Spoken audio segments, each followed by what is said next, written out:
Hello.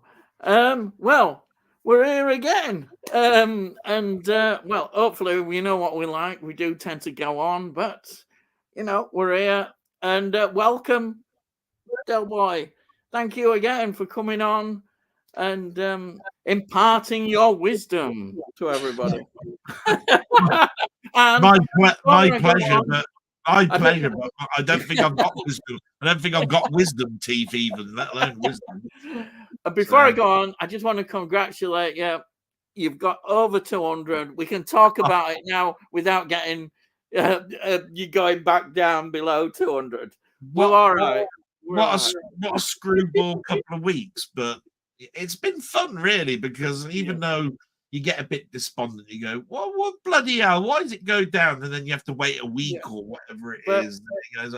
Um, at the end of the day, what I things return to normal again now because you just basically think it's not about the subs anyway. It's not. It's yeah. about the people that watch and those people like you, and you need to pull that you Yeah. need to pull that sort of like strength from those people.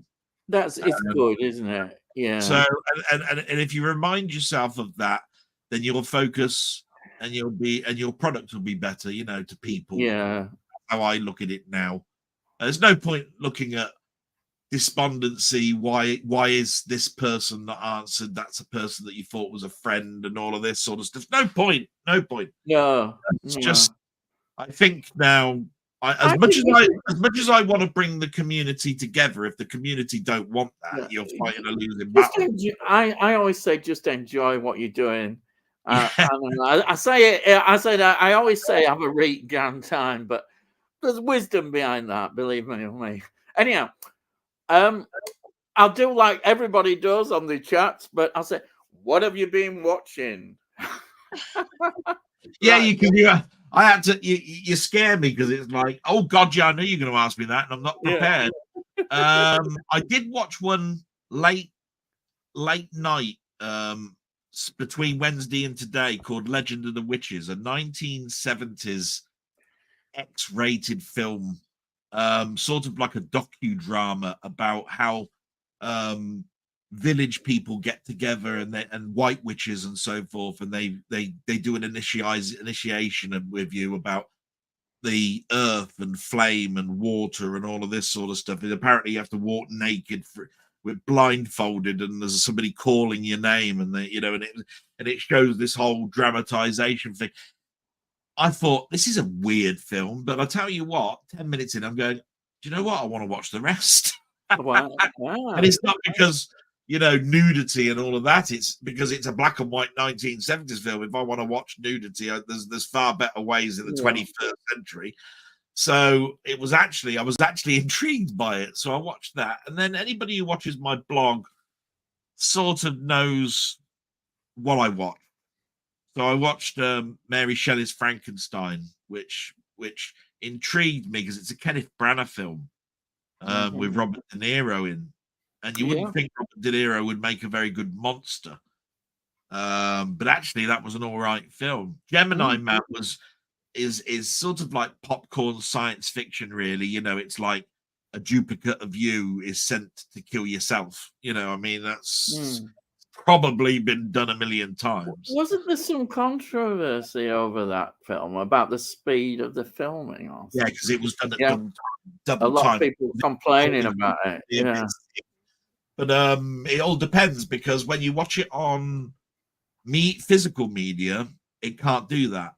So yeah, you're watching it at the standard frame rate, and mm, in the cinema you couldn't see it at the frame rate that the director wanted unless you went to a prestige cinema where a projector is able to vary the speed of mm, the film going through because most of them are locked. Like a yeah, record player, 33 and a third, and mm, they don't have and change it to any bloody setting that you want. And if you're going 60 frames per second, like this film was doing, it's very smooth, but of course it can cause all sorts of problems, motion sickness wise. It depends mm, on what you're mm, doing and what's going on the screen. But the one that surprised me the most was something. It was a documentary about Karen Carpenter called "Starving Oh, for Perfection." yeah. I And the think I reason might have for that is, seen that. I yeah, the might have reason seen for that. that was is that I saw the Karen Carpenter story years ago. You know, Mm, after she died, a couple of mm. years, they did a picture of Karen Carpenter and her life story, and they did one about what's his name, um, country and western, so John Denver. Yeah, yeah, They yeah, all seemed there was a glut of them. All of a sudden, you were yeah, watching, you know, yeah, and similar type of music, you know, yeah, ballads and all that yeah, stuff. yeah, Um, and then you learn about, um, you know, the illness that she had, Nervosa. mm. God, I've forgotten the first word. Anorexia stuff. Yeah, Anorexia nervosa. That's yeah, it. yes, And you know that Diana, Prince of Wales, suffered from it and yeah, all stuff. And then you get to watch this documentary and you think to yourself, why did she think so little of herself? But then again, I have to look at myself and go, why do I think so little of me? yeah, Why is it that I don't have the strength to say, do you know what? You're a person, and you're a person mm, that that is on this planet for a reason, and that reason might not be discovered to you yet, but you should like yourself and go forward with yourself. yeah, So it's an award-winning documentary. It would just happened to appear on TV. It took me back an awful lot. It wasn't heavy on the music, you know, like loads and loads of stage yeah, yeah, stuff yeah, and her playing the drums and all of that sort of stuff. It yeah, really was people around her, Olivia Newton-John and a load of others that knew her, and you know, and then of course there's so many pertinent lines she sang, like "We've only just begun to live," yet she never yeah, understood those words because she never yeah, did that herself. And I think it was her failed relationships that didn't help. You know, all yeah, she wanted to do was have somebody love her, and the yeah, people that she met and married were just after her money. yeah, You yeah, know, it's one of those things. So that yeah, is definitely recommended. It's called Starving for Perfection. And then, of course, I think everybody who's got a copy of Aliens been delivered this week has probably watched their own copy, yeah, see what the hoo-ha is on the bit with the picture. So yeah. I think that covers everything really that I really want to talk about what I've watched. Okay.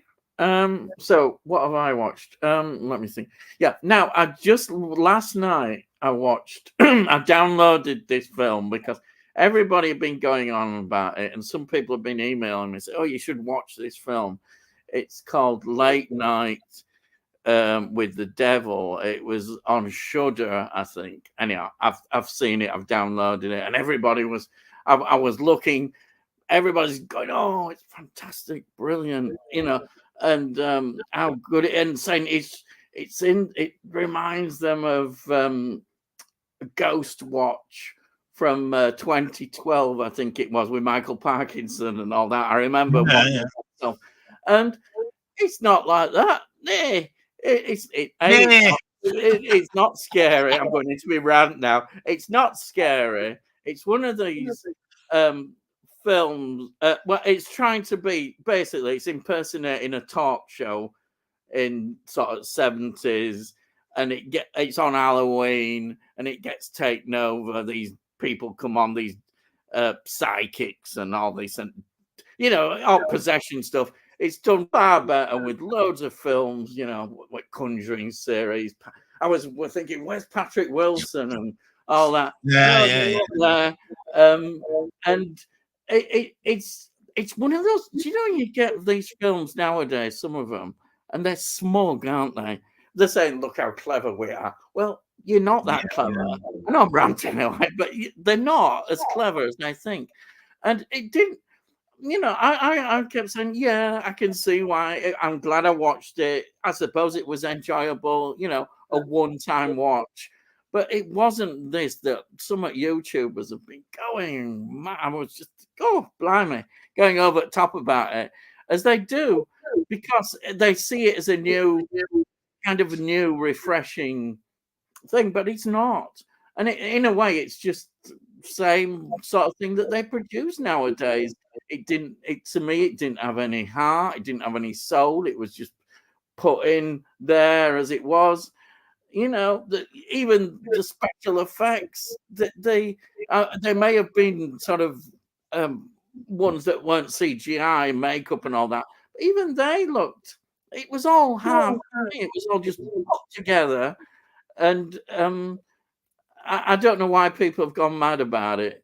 You know, I won't be getting it if it does come out on physical media. I definitely won't, but I've got a download of it, and that was once is enough for that. But if, So if, anyway, you I'm were, ranting away about that. if you were to think though, really hard, really hard, Yeah, I mean, yeah, because because it was the one question that comes to mind when you were talking is what is the one thing that they're raving about. So if you were to, now that you've seen it yourself and you've watched a few people talking about it, yeah. is there one thing that these people have talked about that actually, yeah, that actually does stand true, or that's closer to the truth than what I realized? Because I tell you what, it weren't much that I've from my. Yeah. Well, I think the comparisons with Ghostwatch were really annoying because Ghostwatch at the time worked really well. It was Yeah. convincing. There was no like it at the time. It was. I remember watching it, and it was fantastic. This, it's kind of in the found footage kind of area as well.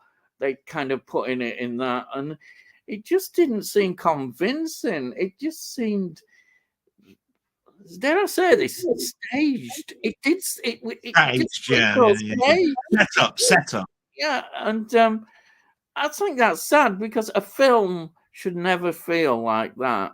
And No, and I hate that smugness of you can see the filmmakers and the ending. They thought, oh, we're going to be really clever, we're ending and what have you. And you thought, yeah. So anyhow, I'll go back to a good film that I watched, and then I'll shut up after this. I've reviewed it. It's a film that I've heard about, but I finally only got round to seeing, which is Gone Girl. David Fincher.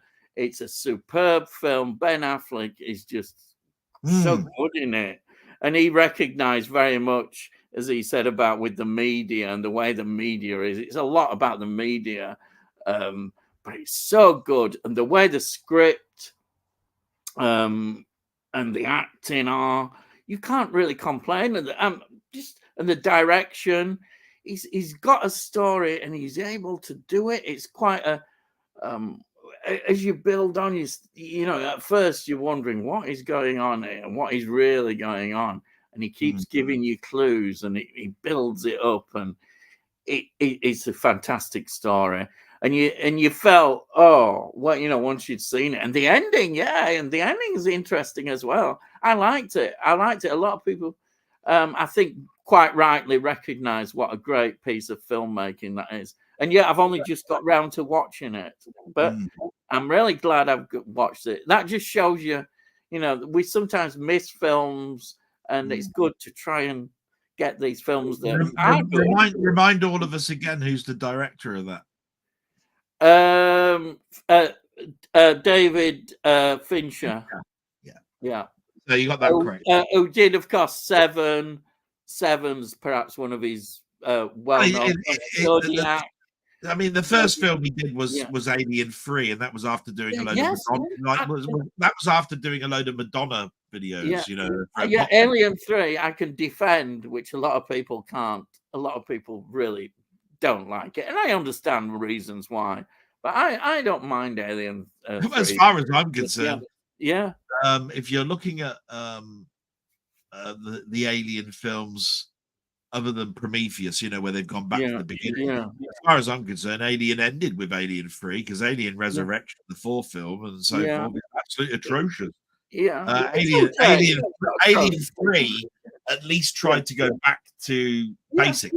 It was also, what would you do if you were stuck where there's no weapons? Yeah. How would you trap something that's so malevolent, where you've got no weapons and you've got a society that don't like each other, that are offenders, that have taken on new religions, how do you band these people together to go against a common good? Yeah. So as far as I'm concerned, it's a miss.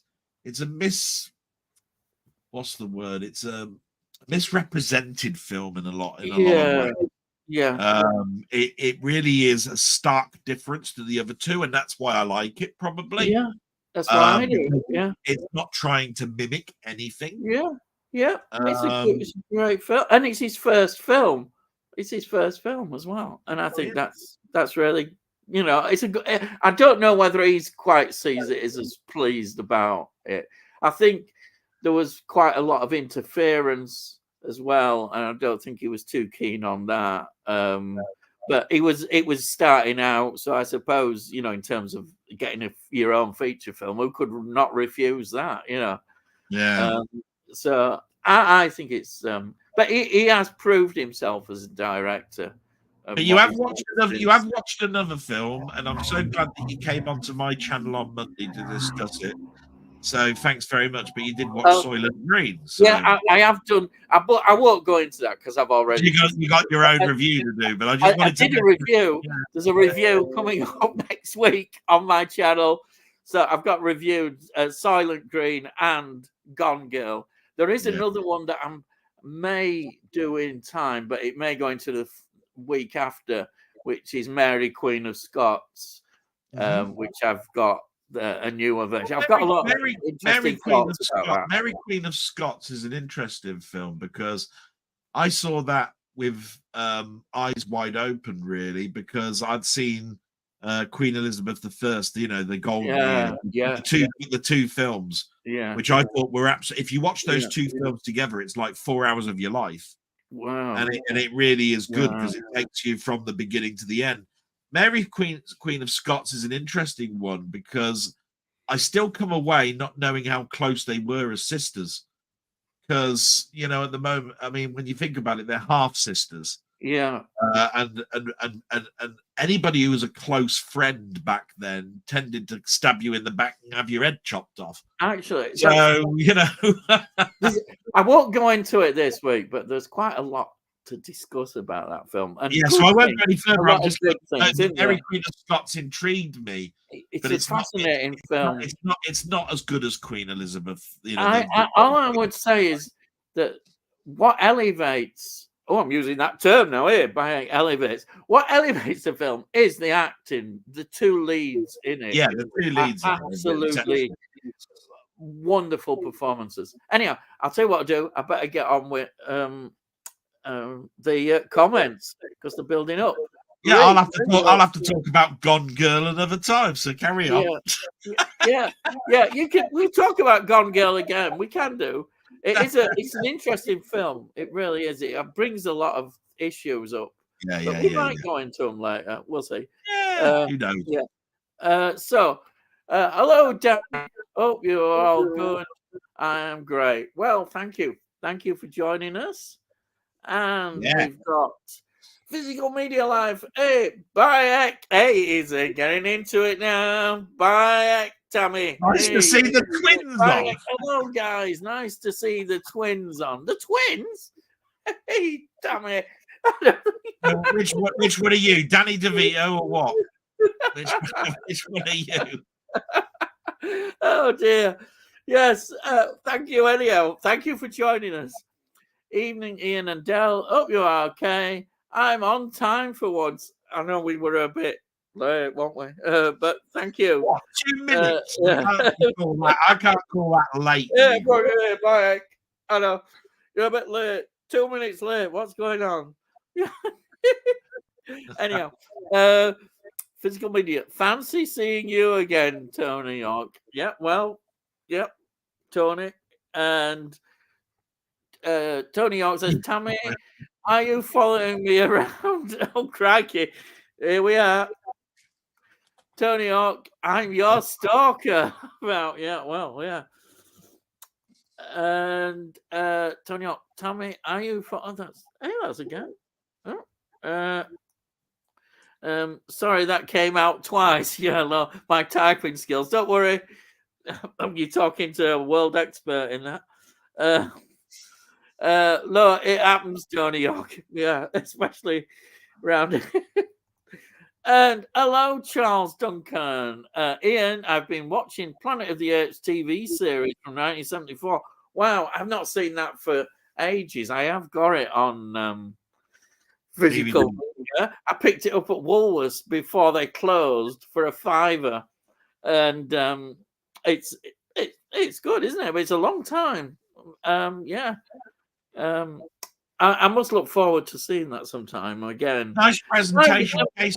Nice presentation case with that as well. Because if I remember right, it's a double gatefold. It's sort of Yes, like it is. It's really good. Yeah, excellent. Absolutely. Yeah. I was so disappointed when it got cancelled, but there we are. Quite often, a film you stumble across that you've never heard of can be much more rewarding than an overhyped one. Yeah, I think that there is a problem with all this overhyping, isn't there?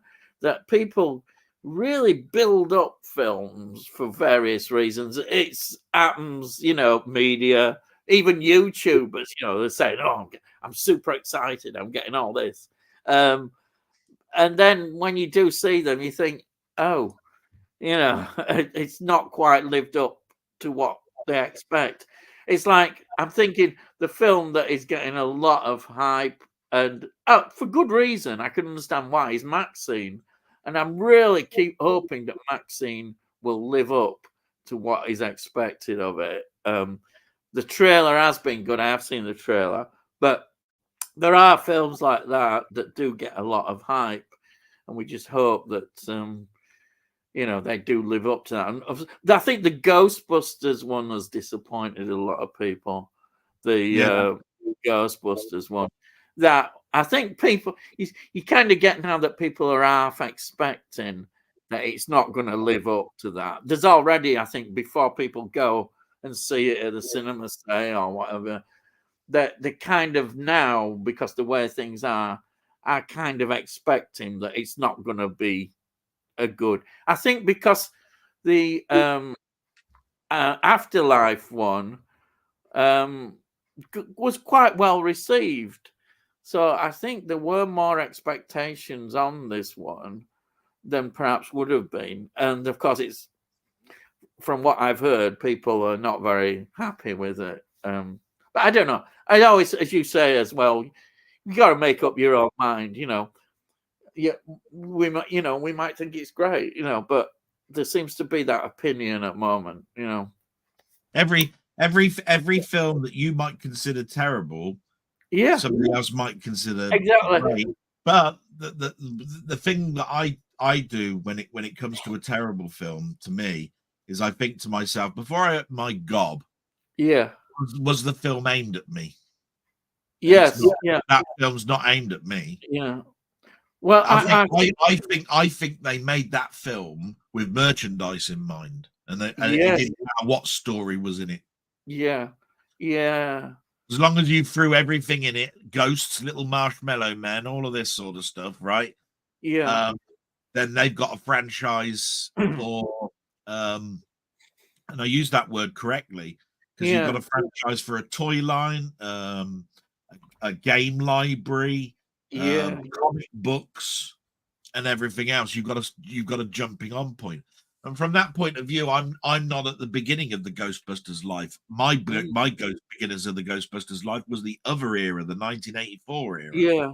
So this is. I think in a way this links up with what you were saying about when you reviewed the first Man on the Moon, is that if this was more aimed at kids, perhaps, it would be a great opportunity to have a live action film.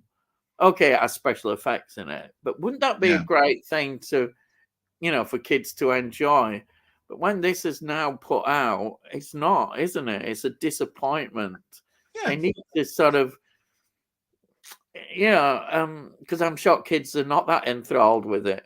Maybe, I don't know, this is just a thought that just popped into the head, is that sometimes if you are a younger generation, you want it to be yours. You want to own it yourself, kind of. What I mean by that is that it's not something that the older generation. It's new to you. It's a completely new thing, So Ghostbusters was for people going back. I mean, it is nice that new generations have it, but as a child, sometimes you want to feel it's yours, and it's. Like I said, I think the demographic for Yeah. Ghostbusters, that particular film, is the age of 8 to 25. Yeah. Right? If you're older than 25 or you're below 8, it's not your film. Yeah. I don't know how many people that are in the room at the moment that meet that demographic that can give you that outlook. I don't know, but from what I can tell, parents that took their kids in to go and see that film didn't come away going, "What a pile of crap that was." No, right. I think they came out entertained. They got the money that it wanted. The thing about it is that we're a cynical bunch as you get older. I'm very cynical. And I think to myself, cash grab. You can tell Bill Murray didn't have his heart in it. He just he dialed in his performance. You might as well have just said, "I'm not coming in today. Put in a CGI and I'll voice it later on." Or something. That's sad. So, And at the end of the day, he can do that because at the end of the day, he just wants the paycheck. He knows he knows it's gonna sell by its name. He doesn't care because he's only going to be in it for 30 minutes. And anybody that looks at his career will look at the other things that elevate him, like Lost in Translation and all of those films that he's done. So at the end of the day, he couldn't care less. It's like Michael Caine later on that turned around and said, "Look, you can't keep turning around and saying that Jaws 4 is a bad film. I know it's a bad film, but I tell you what, me a house. Paid well. Paid for a house. That's what I do. Exactly. That's what. No, we forget actors want work. They want to be working. And we go to work doing a job that possibly we don't want to do.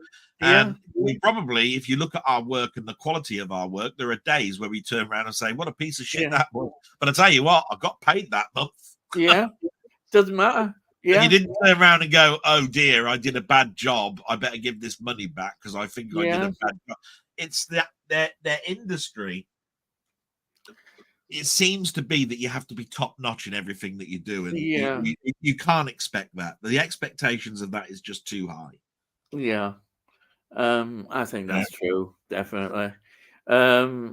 Right. Next one.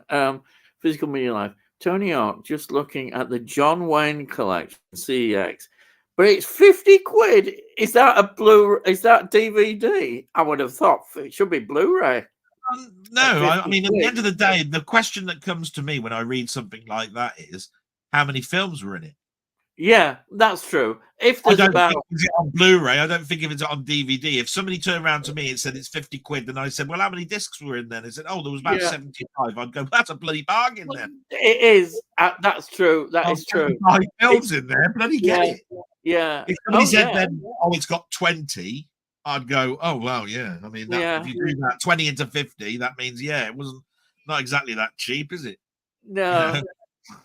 It's because if it's second hand, you often think, well, it should be cheaper, but of course that doesn't work like that, does it? It doesn't work like that. Yeah, exactly. On eBay, we've seen ridiculous prices on eBay of things. Well, I bet you any money that John Wayne collection is more expensive this year than last year because for some unknown reason, Westerns are on the comeback. They are. Everybody's talking Westerns at the moment. It's amazing. And I'm like, why is it all of a sudden people are talking Westerns? I think because, I link it with superheroes. I think people have had enough of superheroes and they're looking for something else. Why go towards a Western then? Yeah, I don't know. It's just one of those things that go inside. I think what it is, the buzz. It's almost like somebody will mention a Grail, like there's now finally going to be a 4K version of Once Upon a Time in the West. All of a sudden, the media are going, "Oh yeah, what a film that is!" And then suddenly, everywhere you go, and it's not like it's coming out the dark. suddenly there's a collection of westerns that ITV are showing, and you're going, oh yeah, right. And they're on in the afternoon or something, or they're on Legends TV or something, and then all of a sudden people on YouTube start talking and say, oh yeah, I remember watching Unforgiven. What a great film. Clint Eastwood, great. And then all of a sudden people are talking Clint Eastwood, westerns, John Wayne, etc. And you just then gone into the stratosphere. That's what happens. It's true. Once the ball gets rolling, it just carries on and on. And this relates to what you just said, Tony. How many films does it include, Tammy? Yeah, there you go. There it is. Smart question. Do you get your value for money, Tony? Look, Tony. It says 30 discs. So it's a 30 disc collection, but one left in stock. There's only one of them left in stock for that. John Wayne that isn't bad, is it? Really, 30 films for it's less than £2 a disc. It's pretty good, isn't it? It's less than £2 a disc. And also, the next question would be how many films of that, because they might be putting 2 films per disc, and that makes 60 John Wayne films. Yeah. And what period does it cover of his films as well? You know, you have to look at career, right across the career or what? I don't know. Anyhow, that there's, I would say, I think you made some good points there. 30 discs. I would buy that. 30 discs. I would buy that. 30 discs. Yeah. And that sounds like a reasonable deal. See, he's asking the question: is it Blu-ray? DVD. That'll be.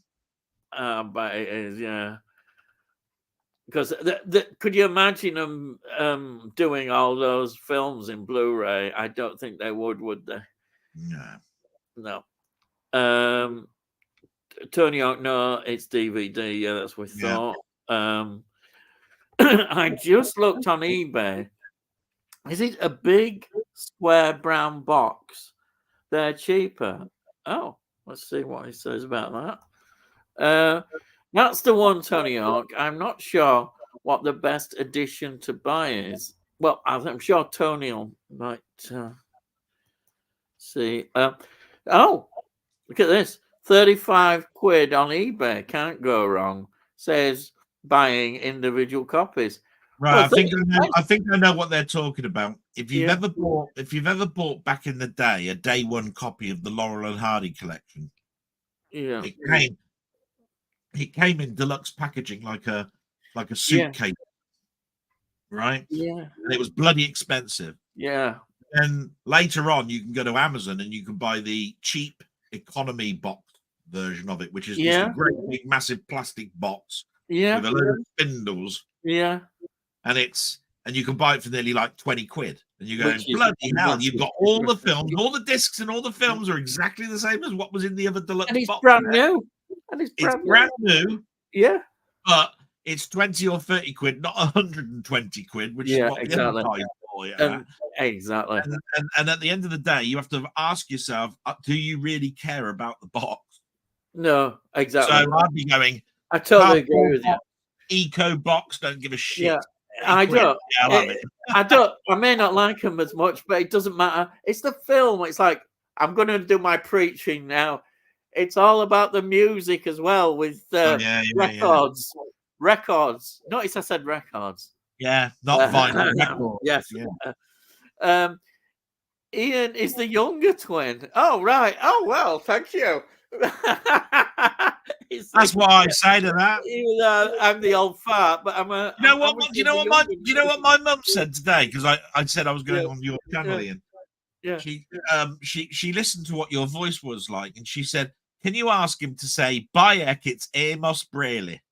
Can you say that? Because it'll make her happy." Eck, it's Amos Brayy. There you are. And that's from Emmerdale Farm. You know, I know that because my mum used to watch Emmerdale. That's how I know it. Oh, bye, Eck. Because I can't do the other one. See, oh, Mr. Wilkes. Oh Because that's God, who used to say it, Mr. well, Wilkes, he's Mr. going Wilkes. back. Yeah, yeah. But my mum's Yeah. of that era, and she said she heard your voice, and she said he doesn't half sound like Amos Brayy. I don't know whether to take that as a compliment or. Oh, Yeah, right. I can play it back to my mum now. She'll be happy. Yeah. Tony York, that's cheaper than CEX. Yeah, Yeah. Well, yeah. bound sure to be anyway, because they'll turn around and say we charge things because we have to pay the staff, Plus, the lighting in the shop, and their blah, blah, blah, postage. blah. They've gone up, haven't they, with postage now, CEX, I Yeah. think. That twin has me laughing. Yes, thank you. But like it does. I can't believe you have that Ghostbusters picture behind you, Del. That was a terrible movie. Ian, I don't know what he's talking about. I've got a Can't see it. SpiderMan picture behind me. I don't know That's where the it was. Marvel, isn't it? The Yeah, I don't know where Spider-Man. I don't know what he's talking about. Yeah, there you are. I don't know. Tony, it was the is only, the handsome one. Well, to be quite honest, you. it was the only one I haven't shown that also has the blues that don't make it look like it's a horrible picture. You see, if you have a dark image like my jacket and you've got a background that's red and yellow, you can see all the artifacts around my hair. Yeah. If I put Ghostbusters back on, it's less because it's blues. Oh. So that was the reason why Ghostbusters was there. Yeah. Right. Red Room Antics. Hello. Welcome. Favorite Audrey Hepburn film? Right. Probably Breakfast at Tiffany's, I should think. Um, Sabrina, maybe. Yeah. I'm trying to think. Is she in? I know this seems totally ridiculous for me. Is she in My Fair Lady with Rex Harrison, or is that a different actress? Ooh.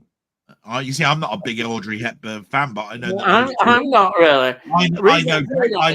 I know Breakfast at Tiffany's, and I know Sabrina. Yeah, I know that. That's why I was trying to be different. I was trying to be different because that's all I could think of. Did she do something with Cary Grant? Do you know? I don't know. I'm sorry about this. I'm not a big. I have to say, I'm not a big Audrey Hepburn fan. My answer's not very good. It's just if she is. I know I'm not really a musical fan, but I do remember that, and the idea is quite interesting because it's based on a Pygmalion, isn't it? The George Bernard Shaw play, and I quite like the play. But I don't know. Maybe I'm wrong. See, Sabrina was so iconic actually that they remade it, didn't they, later on, which is why Sabrina is well known. Yeah, Breakfast at Tiffany's is for all the wrong reasons, which is some of the scenes in it which make it iconic. You know, I mean, they've even used it in adverts. You know, breakfast. You know, I watched it years ago. I can't. This is terrible. I can't remember hardly anything about the film, but that's years ago. I obviously wasn't impressed, but yeah, sorry. That's all answer I can really give you. And Delboy's giving you Breakfast at Tiffany's. I mean, all I'm saying is that I'm not a big Audrey Hepburn fan. I'm not upon her career. I know more about Betty Davis than I do Audrey Hepburn. Yeah. Well, and that's going back even further than Audrey Hepburn films. Yeah. So, you know, and I'm not a big Betty Davis fan. So yeah, you know, it's one of those things where it's funny. There weren't many women heroines that I actually followed and went, wow. But there are a couple. Judy Garland, I thought, was brilliant. Betty Davis was brilliant. Marilyn Monroe, I can stick. You know, I can watch. Marilyn Monroe's underrated. I think people forget about Marilyn Monroe. They just see her as the pin-up. Although Audrey more than that. Audrey Hepburn should be up there. It's just I never really watched a lot of her films. It was just one of them. So I don't know. I think Bette Davis is interesting. Oh I'm yeah. maybe more in a later career. Dare I say that? Because she appeared in a lot of interesting films, and of course the iconic one, which I've got and I'd still love, is with Joan Crawford. Of course, Whatever Happened Oh to yeah. Baby Jane? What a film that is! And also, I'm going now. The Nanny as well, Hammer film as well. The thing Um, about that though would you great. say that the film is overshadowed by the feud? Well, that's interesting. That's an interesting way. Yeah, it could be. I Maybe mean, I don't there know. is a mini series where Yeah, I know that there's been a called, lot about, hasn't called there? Feud. Yeah, No, called Feud, and it even yeah, has what's her name from Thelma and Louise? God, Susan Sarandon plays yeah. Betty Davis. What do you know? Uh, That'd be interesting. right, Really? it's 8 What? episodes long. It's got is it Jason Maneuver, the person who plays Doc Ock in SpiderMan? He's the Oh, director of the film. He's the oh, person who plays the director sounds of interesting. of that film. Baby Jane. Yeah, And to be quite honest, it goes into so much depth, because both yeah, of these actresses can't get yeah, past the love nor money because yeah, Hollywood wants young yeah. stars. They came back, and Betty Davis was the first person to agree and say, "Yeah, make me ugly. I don't care. Yeah, To me, it's all about the performance, and I want to show that it's all about the performance." interesting. Yeah, It's Joan Crawford then that comes across as the child, because yes, all she wants to do is look beautiful. All yeah, she wants to do is manipulate and get another Oscar. All she wants to, and that's because she married a mogul who owned the Coca-Cola company, right. and she owed so much money because the company was going bust. So basically, she needed a hit, and therefore she went around doing as much damage as she possibly could. She coerced the whole of the Oscar. Yeah, What's not the the Academy or whatever it the was. Yeah, actual Academy yeah. petitioning for her not to get an Oscar and to Well, give it to somebody else, and that wow. actually happened. Otherwise, Bette Midler would have been the first woman to get 3 Yeah, Oscars, yeah. Wow. and she denied Yeah, Betty Davis getting that. And I think that's awful. I think that's the yeah. worst thing you could possibly do. It's the most spiteful thing you could do. Yeah. What was Susan Sarandon like then as Betty Davis? Was she good? That miniseries is one of the highlights of that She was year. good. Good performance. You can get it Yeah. on DVD, but I've only got a Yeah. digital copy. I've been looking Yeah. for ages for a UK Blu-ray release of it. Yeah. Yeah. I can't find one. Yeah. But if you ever do get to see a digital copy of it or watch it on YouTube or whatever, Yeah. do so. Yeah. They're hour long, and there's 8 episodes, and it's just great because you just see the sets. You even see her chase, Marilyn Monroe off of the Yeah. set, all sorts Yeah. of stuff. Great film, Yeah. great film. Right. Let's go to the next one. I expected too much from Ghostbusters. A lot of people did. Yeah. Yeah. Physical media in life. Will films still be a thing with the next generation of people with their short attention spans? That's a very good question. That is a very good question. Whew, I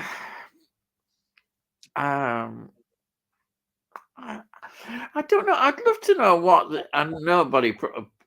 stats are of film going. Do the younger generation go and see films? Well, What is the my stats? answer to that What's is the rate? Is my answer to that one, and it's quite a simple one, Ian. Yeah. And that is, I've not seen any study, really, that says that the next 15 films that are coming out must be under 2 hours long or 1.5 hours long or whatever. I've seen them all say they must be PG or PG-13 or whatever, as young as possible, because you want to have the bums on seats. Yeah. But all I know is that Hollywood is a greedy mogul. Yeah. And if you've got a film that's an hour and a half long, you can get something like 6 or 7 showings in a day. You make a film 2 hours, you cut it down by 2 Yeah. films. And 3 So, hours is a you show nightmare. But For 'em, if you yeah. look at the old brigade, like Yeah. Scorsese and that, they don't Yeah. shy away from doing a Yeah. 3-hour film. Do you think the majority of people that do actually go regularly to cinema are more older, or are older people, I don't, because including our age? I'd quite love to know. the You last know, time I went to the cinema, the average age was probably in the 30s, if you put them all together. I suppose that isn't too bad. I will say I've seen this trend. I will say I've Yeah. seen this trend. I will say this, and I don't know if other people will agree with me, but I've seen films go to the cinema that are 2 hours long, and before the physical media release is released, it goes onto the streaming platform, and they show an unedited, uncut version Yeah. that's 3 hours plus. And they Yeah. did that with Napoleon, Yeah. right? Apple Plus have got the exclusive to show the 3-hour uncut version, and at the cinema it's 2 hours. Yeah. And I think Ridley Scott even turned around and said, "Yeah, I was forced to do a 2-hour cut because it was to do with timing and how many people can get bums on seats. Yeah. But I'm free to do what I want in regards to streaming and physical media, which is why the version that I'd like you to see is actually the fuller version, which has got a lot of the backstory cut back in." So yes, maybe that question that's coming up saying short attention spans, Yeah. you're catering, aren't you, then, for both audiences? You go to the cinema to see the cut down version, and you go home and you watch the uncut version that's longer, and you don't really care Yeah. about Maybe all that. cinema going is more something that is more of a special treat, maybe for families taking kids. It's not a regular basis, maybe for various reasons, costs, just the films that are coming out. Maybe it's not a regular thing. Like when we were younger, it was for me, it was a regular thing going to cinema. But probably that isn't the same now because of what is available. I mean, what, as you say, streaming series, and like the new, maybe like the cartoons that come out. I mean, they're still producing all these cartoons, but they're not maybe going to the cinema to see these anymore. They'd rather watch them on the streaming systems. So that is. I look at it like this: if you go back in time, cinema took a big chunk out of the theater, right? Yeah. That's what you went to the cinema for. You saw a cheap theater production in celluloid, so the poor could go and see a theater production. The poor couldn't go to the theaters to watch vaudeville, right? So what you have to ask yourself is, now streaming's coming along. The streaming service, you get a much better deal, don't you? Because it's £5 per month. Exactly. Yeah. And going to the cinema will cost you like 11 quid or whatever it is. As a family, per mum and dad and 2 kids. Right. And so streaming has suddenly become what is now. Streaming is taking away the audience from the theater, from the cinema. So I will say this. When it comes to short attention spans, I don't think that comes into it, because that's like saying to a youngster, do you want this concert to be an hour long, or do you want it to be 3 hours of Taylor Swift? Because I'm pretty sure all the youngsters say, I want 3 hours of Taylor Swift. Right? Yeah, of course they would. Yeah. So if you're, and I think that most people that go to the cinema know that they're going to an event, because you have to get dressed up. They have to. All your parents are saying, put your coat on. Yeah. We're going to get some sweets. Yeah. They do make it a family thing. Yeah. So and of course, courting couples use it as a way of watching something together and then talking about it as a meal afterwards, or with a drink at the pub afterwards. Yeah. So I still think it holds what it always has done. Yeah. I just think it's lost its way because television has changed so much that now the glamour of Hollywood has gone. Nobody cares about the Oscars anymore. Nobody cares about Yeah, they don't know. what award it's won Yeah, or whether it's a great performance in this, yeah, because they think of Oscars as being stuffy, that out of yeah, touch, not with the audience. And I have to turn around and say to them, "You're dead. It's about time that you actually came down a peg or two, because when did a comedy ever win an yeah. Oscar? I mean, how many comedies is Hollywood producing at the moment?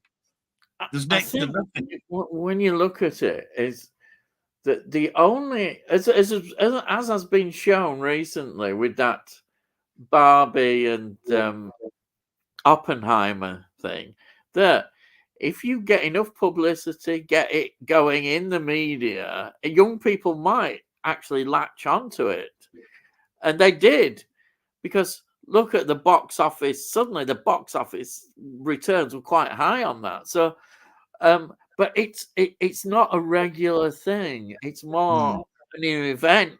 I'm gonna sound terrible saying it's an event, but you know what I mean is it's something that just pops up now and again, and I think they'll upset that. I think they'll go and buy into Yeah, that but and go to the cinema. But I, when it's like every week or even every month, I don't think they'll buy into it unless it gets their I will. attention I will through say this social with media. Oppenheimer, though. Yeah, Oppenheimer is definitely not. Is definitely aimed at a certain cliche of people. yeah, Um, Oppenheimer, when you compare it to Barbie, you'd think to yourself there would be no winner in mm, this, or if there is a winner, it should be Oppenheimer, right? And I yeah, don't think anybody would actually turn around and say that's a false thing to say. yeah, Um, it's just that Oppenheimer was made with IMAX theaters yeah. in in mind. Barbie was never thought of as being an IMAX film. No, It's a regular 35 yeah, millimeter, get it out there to the masses, and it's aimed at a child audience because it's about a doll, yeah. Barbie and Ken, But right? of course, it Oppenheimer is a wasn't at real the event. yeah, yeah, Nuclear. It's a bioepic. You've got actors yeah, left, right, and centre that of so much yeah, work, and you've got it shot on the most expensive yeah, film stock you could ever have, which is 70 millimeter yeah, IMAX stock. So at yeah, the end of the day, you got to turn around and say that's a different breed. yeah, And yet, the funny thing is about what we do as customers of films is that Barbie probably made more money than Oppenheimer, and that's yeah, because cheaper budget, cheaper stock, yeah. mass product for the kiddies, and basically And pisses they, all even adults, over Oppenheimer. yeah, but even adults, I think, got on board with it. Well, not everybody, but I wouldn't. But they got in.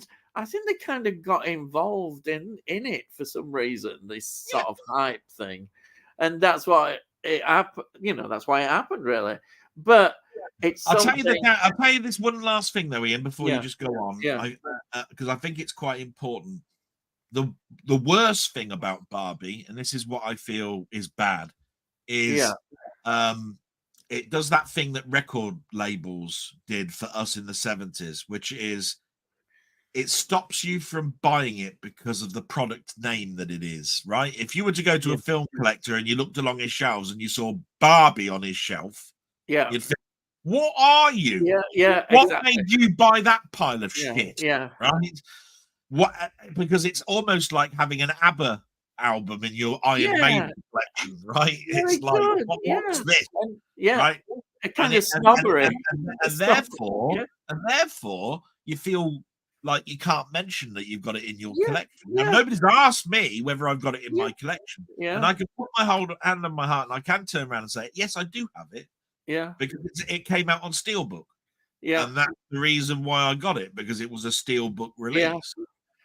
Have I watched it? Yes. Is it my favorite film? No. Is it as bad as what people say? No. Is it a product that I'd want to see a sequel to, or do I even care about the yeah, subject matter? No, no. So at the end of the day, I couldn't care less if they made another one. I don't care about the yeah, subject yeah, matter, all of that sort of stuff. All I know is there is a snobbery and it shouldn't be there. And yeah, people have trouble coming out with the truth and saying, I've got it in my collection, yeah.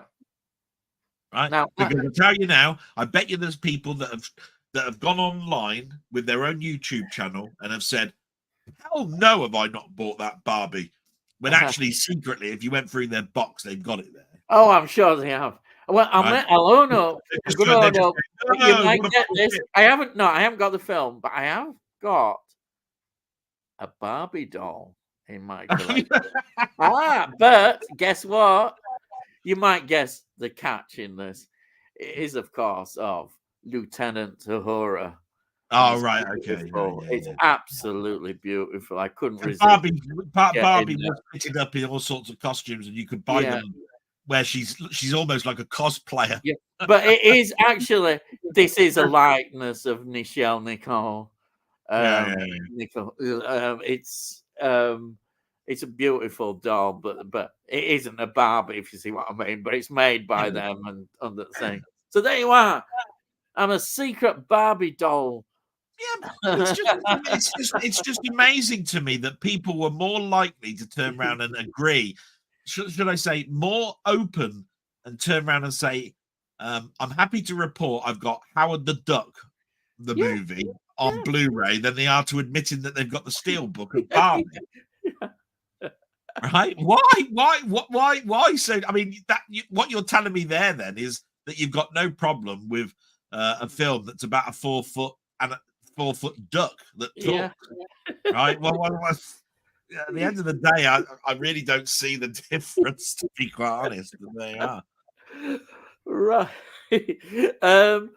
Physical media life. I walked out of Ghostbusters. Wish I'd bought a coffee instead. I'm sure you did. Yes. We've had that talk before, though. I've never walked out of a film. No, it's because I'm too tight. It's because I'm too tight. Yeah, I am. Well, I am. I've paid money. Bloody hell, we're not walking out here, are we? I'm watching this to the end. Right.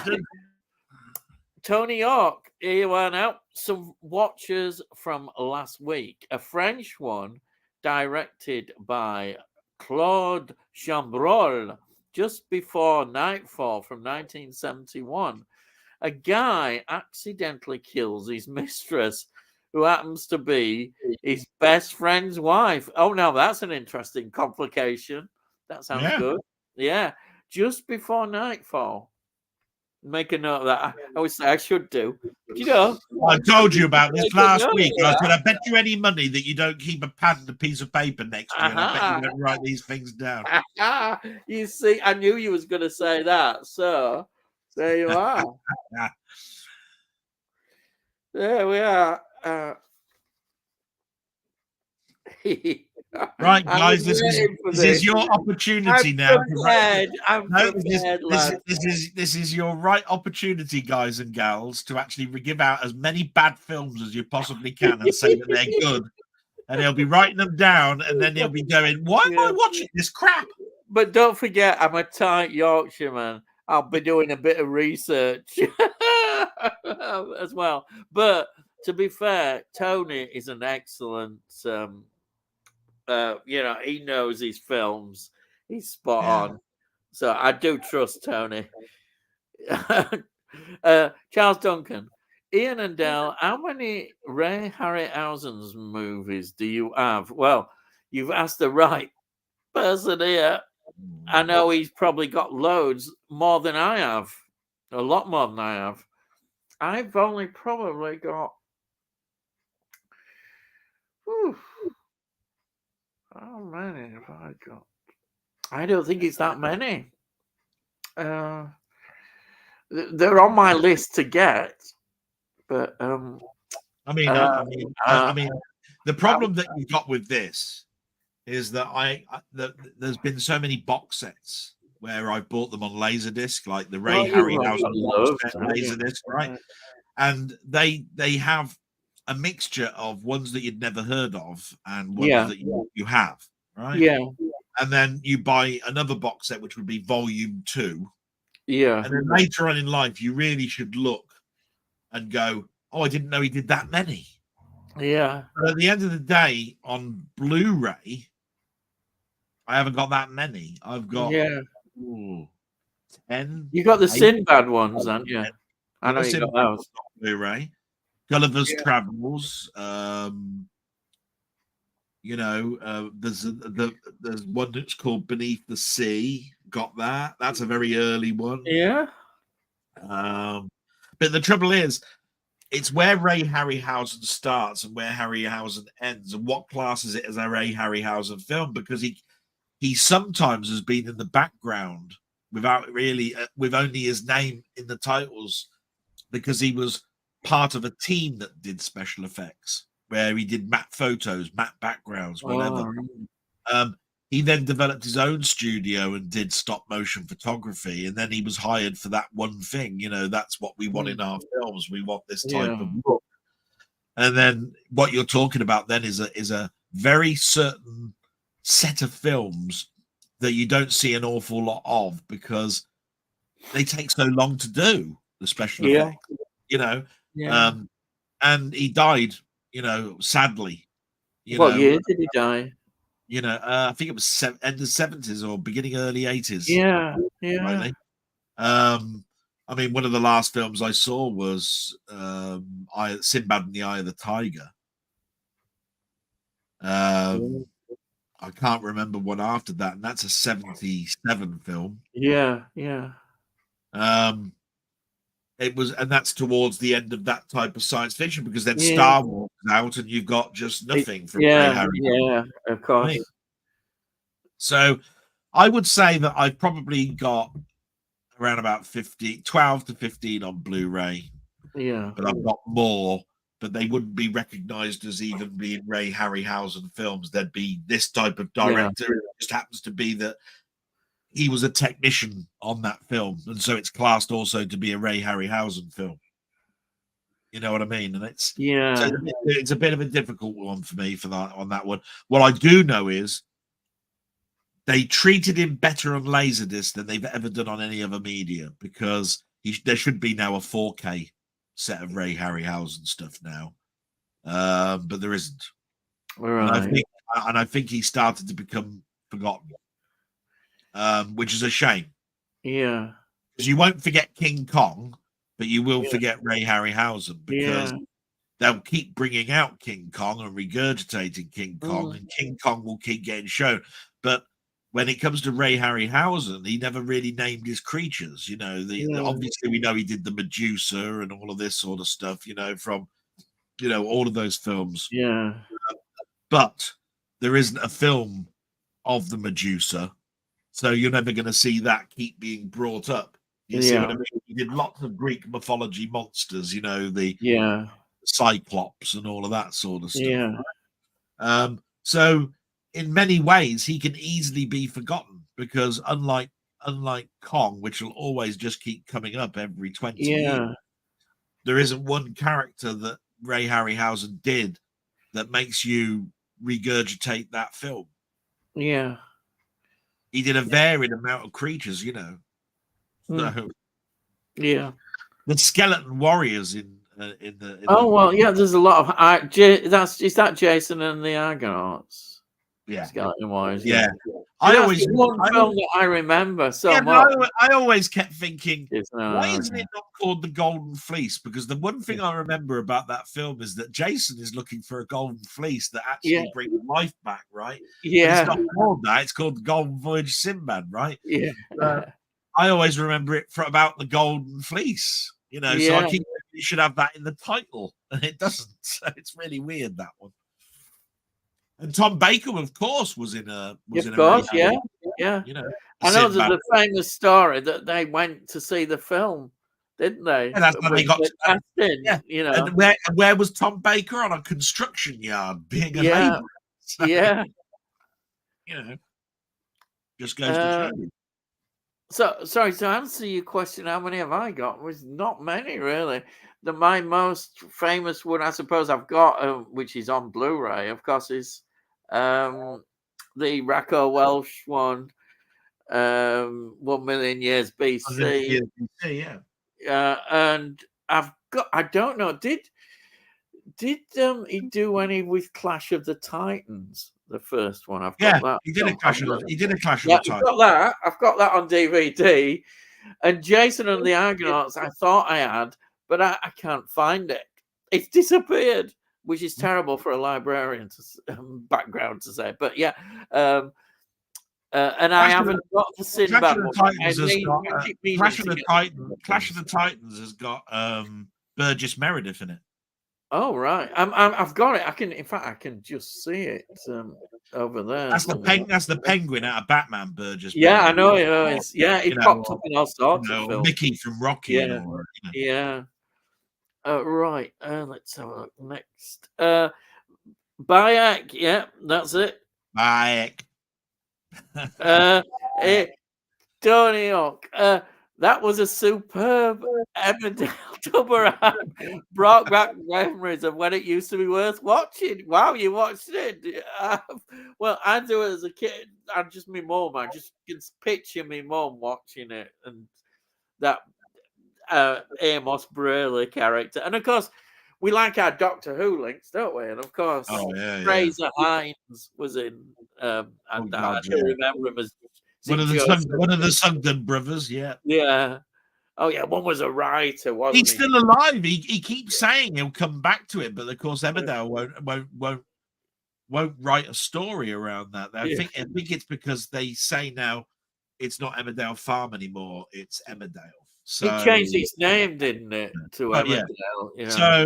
So to be quite honest, there's only one Sugden left in it now, and that's the daughter of the last of Fraser Hines's brother, you know, because he's now dead, you see. So, you know, what is there to bring the Sugdens back to? Yeah. So I get it, but it'll be still fun. Yeah. Hello, Stephen Moores. Hello. Welcome. Hi guys, a great film to check out. Geronimo on American Legend, starring Jason Patric. Oh, interesting. Gene Hackman, Robert Duvall, Matt Damon, and Wes Studi as Geronimo, directed by Walter Hill. Oh, wow. That's that. You see, that suddenly sounds interesting. I've seen Geronimo. That's how I know that one. I know Geronimo. Walter Hill. I know Walter Hill, and I know Gene Hackman and Robert Duvall. That is a great cast.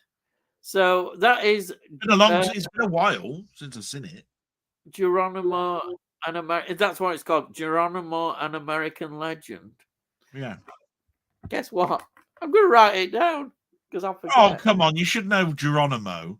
I mean, it's where that famous saying comes from, isn't it? You jump out of a plane, you go, Geronimo. I know that. I know about the warrior. But it's actually a character and a part of the Mexican War. So yeah, I do know that little bit of history about it. I remember rightly, they got slaughtered as well in that. They did. Yeah. Yeah. It's like, you know, all those films that they probably won't show now with General Custer, I remember. Is it Errol Flynn? Did Errol Flynn play General? I remember seeing them as a kid and all surrounded and, you know, and they all die a heroic death. But they forget to mention that he was a bit of a sod, wasn't he? Massacring rather a lot of people. Right. So thank you, Enya, for that contribution. Ian should be in Emmerdale. Well, hey, if they pay us some brass, I might just do it. Give us some brass. Yeah, what could you be? You could be I could be the old git who keeps complaining about everything. No, I was just trying to think. Could you come in as one of the Dingles? No. I don't know who they are. It doesn't mean anything to me. A long distant cousin of Annie Sugden. I don't know. Oh God. Yeah. Right. Yeah, one of the cousins. Del, do you have the blue background to stop showing the grey hair? See, this is what I come for, the fun. Well, it's when you got it don't matter, but yeah, that's the grey. Grey. At least you've got hair. Yeah. It's there. It's on. It's being cut tomorrow. I will say that. I'm having my hair cut tomorrow. So there you go. Oh, right. That'll be a weight off my mind. Right. Tony Ock. Stephen, I have the indicator release. I agree. A great watch. Oh, there you are. I'll check that out. Physical Media Live. I love Britney Spears music. Well, do you know, I've got some of her albums. And she did make some in her early career. Some parts of it are very good. And well, I must admit, Toxic is one of my favorite tracks. I love Toxic. I know he's laughing, but there you are. I'm no shame in it. I'm no shame. Toxic is a great track. He's just give me a put down by saying it. Have I to get rid of my grey hair? Physical Media Live. And then he comes out and says, "I love Britney Spears music." You know, the only thing I can say about that is, well, I wouldn't chuck her out my bed, and I wouldn't exactly go out my way to buy an album of hers either. Yeah, well, right? There are some in my collection. Well, actually, all I really probably need is the great. I've got an early greatest hits, and it's brilliant. It's I love Physical Media Live to death. Don't get me wrong. Yeah, I'm having a laugh. All sorts as well. I'm having a laugh. Yeah, but well done for saying that. It's good. You know, I mean, I've got quite a few Kylie albums, so there you are. Well, yeah, but that's a different caliber again, isn't it? Yeah. Yes, the indicator release is good. I just put Keith at Euphoria Pictures into the film, told him to buy it. Oh, yes. Well, we'll see if he takes any notice. He's very good. I think Keith is pretty open-minded to watch stuff. Yeah. The thing about Keith is he's already just admitted, I think, literally in the last couple of days, I need to get to watch more westerns. Yeah. I haven't got many Western films. I know, he said the answer. Yeah. And I tell you what, as soon as he said that, he's probably had about 50 people send him Western films. He probably doesn't even buy any now, because that's the sort of channel he is. He's a great guy, and I wish him all the best. Yeah. He's just reached 10,000. Yeah, that's an amazing achievement. It's because he's reached that because he's good at what he does. I think it's that simple. I think it really is that simple. He's very good at what he does. You can have rich people that live in a room like he's got. Yeah. Don't know anything about films. It's all about the showing bit, but not the he shows the thing about Keith is he shows a passion. And every single film that he's got shown, I would say he's probably watched 95% of them. He's watched everyone. Yeah. Because he's like every collector where, I've got to have it because it fits in that 7-disc set of films, but I don't like that film. It's like a shit. Yeah. So there's always the odd one or two. But just like anything, he's like all of us.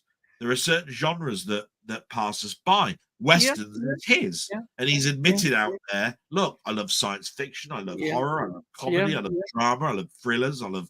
But he's admitted to the world, I really ought to know more about Westerns. That's right.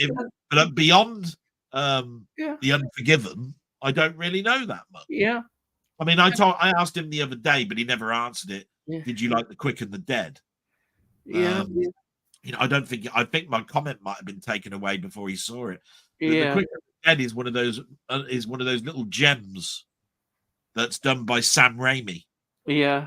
I thought, would there be a film? I thought that would be one that where might appeal Sam Raimi. He might have actually have seen that one and he's forgotten.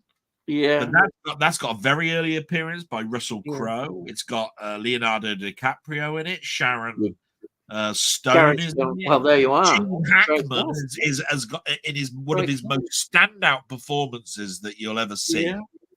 And to be quite honest, why that film does not get attention now, I don't know, because it's a real classic film. That film is brilliant, and yet nobody talks about it. Nobody talks about it. That film. Well, Perhaps they will eventually. It might get it going. I might Hopefully, do a people. I might do a capsule review now. Yeah, But there you are. the trouble with my capsule reviews is I've got to find the disc, and the trouble is all my discs are not on shelves, so I've got to find the bloody thing before I can Yeah. talk about it. Well, it I might don't- be worth doing. I don't want to do a capsule review of something where I can't stick my hand up and say, "Look, and here's the cover. Look, and We'll here's try the." and find it. Definitely a I've- good task I've there. got to Yeah, find. come on now, get it found, lad. Get on with it. Yeah. Right.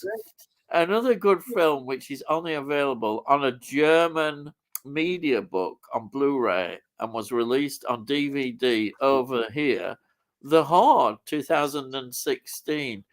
It's a Rambo meets The Hills of Eyes. You see, The Hills of Eyes I love, and the first Rambo film I really think is an absolute classic. It's one of the few Stallone films that I actually like. That sounds good. The Horde. I'll write that one down. There we are. Because The Hills Have Eyes. I love The Hills Have Eyes. Yeah. There you are. Look. There we are. Mind you, I probably won't buy them. But Now you know, guys, how to make a 2-hour stream into 3 hours is just to mention some films, because he has to pause and write them down every 5 minutes. I mean, there we are. Otherwise, it all goes out of my head. At my age, things go out of my head even quicker. Denny, hello. Ian and Del just dropped in to say, have a good stream. Sorry I can't join in due to work again. Yeah, remember he said in our stream that he couldn't, so that was nice. Thank you anyhow for popping by. Salute, sir. Even though you're not here to see it, but thank you. I will watch it in a rerun. Yeah. No doubt about it. Right. And we've got to sit down together, me and Denny, and talk about what the next discussion will be. Oh, right. So we'll probably do that next weekend. So. Oh, that'll be good. Yeah, you must keep doing them regularly. It's a good thing if you can. Oh. I know you've got. It's always, I know, with his schedules and that, but it'd be good if you can keep doing that. No, I mean, what I'm saying is we've got to talk about what we want to talk about. Yeah, we actually have to talk and say, well, what do you want to? What do you? In a month's time, when we actually do it, you've got to sit down and watch this, right? And it might be the whole Steptoe and Son collection. That means you've got to watch every episode before you actually go on. I don't think that'd be a wise idea. So, when it came to these 3 films, it's not too bad because you can watch one film every week. Watch the Steptoe films. That's a good one. Oh, yeah. Steptoe films. It's a compromise. But when we do a discussion, it's usually about a whole, when we wouldn't be talking about one Doctor Who season, we'd be talking about Doctor Who as a whole. If we were talking about Star Trek, it'd be the original series as a whole, and the films. It wouldn't be about one particular episode or one season. So when we were doing that Planet, we could have done a whole Planet of the Apes thing, to be quite honest. But we did what they called a dystopian future, and it worked out well because I don't think a lot of people call it or even recognize the term dystopian trilogy. It's not commonly used. It is actually well known, and Physical Media Live. Films seem to be remakes these days, and like in the past, we don't get a film that's exciting anymore. I know what you mean by kind of that. Personally, I don't get excited at all much nowadays. It's just the way it is. It's how life is. When you're younger, you did get excited about things. You don't. It's just the way it is. I don't think I don't know. I just don't think we are like that. You reach a certain age and you don't get excited as much. I mean, you can be, looking forward to something, but excited, no, I don't think it happens. Physical Media Life. Hey, Danny. Danny Denny, I may. I know, Denny, I have that problem. Yeah. There, welcome to my world. Physical media. If the cinema goes, will physical media still come out as we have streaming? This is one of those questions again. I think I don't think cinema will go. I still think it may become more. Ian, no, that's not the question. Come on, he Yeah. says if the cinema goes. In other words, is TV stuff on physical media strong enough for you to keep buying physical media? That's what, in a roundabout way, that's what he's saying, isn't it? Okay. Is a box set of a TV show on physical media because there's no films anymore? Good enough for you to continue to buy discs, or do you think that would be the death knell of it because there's no cinema? To be honest, if it's in the current climate, oh God, I sound like a politician, but I'll give you an example. Say now there was no films and all I had to put up with new TV series is coming out, new ones. TV movies. Doctor Who is, of course, the one that sticks out, and I have to keep saying it because I can't believe it that he's got to this stage where I've not bought the 60th anniversary box set, and I've not bought that awful Christmas special. And that's how I feel about going into the new series. I probably will watch it. I'm sure I will, but the habit is kind of, I feel so bad about it all. And if that is a representation of how a lot of modern series are, it means that I'm going to become more nostalgic based, even more wanting older TV series because they're not producing the ones that I like. But having said that, there could well be ones that will be produced that will be good. But it's happening less and less. I'm trying to think. You see, I love Star Trek, but have I got excited about any of the recent Star Trek? No. Strange New Worlds isn't that bad. Yeah, I don't know. You see, Strange New Worlds. It isn't bad, but when you get an episode where they're singing, well, yeah, but we've had that conversation before. It really did it for me. Even I turned around and said that's a step too far. Yeah, it's just not. Yeah, I mean, I won't condemn a show because of one episode. Yeah, I know. I can understand, but there's just a general slight feeling creeping up. I'm trying to think what was the last new series that I actually liked and bought, and it's quite difficult.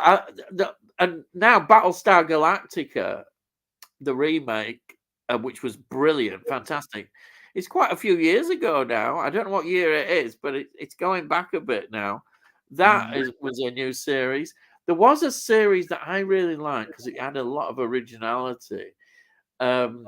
It was called The Leftovers, and it was really good. It's where all these people suddenly disappear, and it's who's left behind. It's like there's a rapture almost, but it's not a rapture, but where they all go up to, just disappear, and people assume that they've gone. But it was such a brilliant series. But even that, I don't know. That is a few years now. I'm going to disagree with you because I will say that it all depends on whether certain production houses up their game. Now, as far as I'm concerned, some episodes of Game of Thrones could be films. Yeah. Now, I don't dispute that. I think and then you've got this prequel that's going on. That's just that comes out with season 2 in about the next 2 months. Yeah. The House of the Dragon. Yeah. Which again it screams quality. Yeah. And then, I have said that. And then you can look at some ones that are not that far back either, and there's things like The Sopranos. And then that's still going back further than I think the ones that I mentioned, certainly the Yeah. leftovers, Yeah. are But what I'm trying to get at is that okay? Then what about Breaking Bad? What about yeah, Walking Dead? yeah. No, it's funny. That I know is a quality series, but I've not actually seen it because And fitting then you've got everything in again. Yeah, you know there's that the Last of Us or something that came out last yeah, year, which is based on a computer game. yeah. That was quite popular, wasn't it? People at the moment are Yeah, talking about another computer game turned into a TV series that called Fallout. Fallout, wasn't it? I Um, looked at that on thing, yeah, because I thought, oh, people have been mentioned it, but to be honest, it didn't. It didn't really. Didn't. I don't think it was. Not. I'm not going to be really into it. Really, I did all have I'm a quick saying is, look. if you've got a company that makes as good Yeah, a quality as Game of Thrones, yeah, then I think you've got physical media still going to be pretty yeah. strong and I healthy. agree. I mean, and it is a person. If people are still getting that, new series is that they latch onto and really like, then yeah, it's going to carry on. Yeah. Definitely. Um, But I'm it's like you. I miss simple things like ripping yarns. oh Monty yeah. Python Oh, they don't have did, things a, like did, a, that. did a Just won't be made. two season 12 episode thing, anthology type thing, which was just Yeah, little separate stories. yeah, And you won't see anything like that again. yeah, I miss things like the Twilight Zone. The Twilight Zone that came out a couple of years back when they finally did bring it back was an empty shell of what Rod Serling made. yeah, And I'm not surprised really that it only lasted 2 seasons. They yeah. were thinking about doing a third, but um, it Actually, wasn't anything to do. It wasn't anything to do with figures. I think it was more yeah, to do with um, Rod Serling's daughter, who yeah, who has a controlling interest in her father's estate. I think she died or something, or yeah, she put something up block. I don't know if she's dead or whether she. Anyway, what I'm trying to say is the guiding force, the person who wrote the book of what makes a Twilight Zone episode is not there for you to gag you.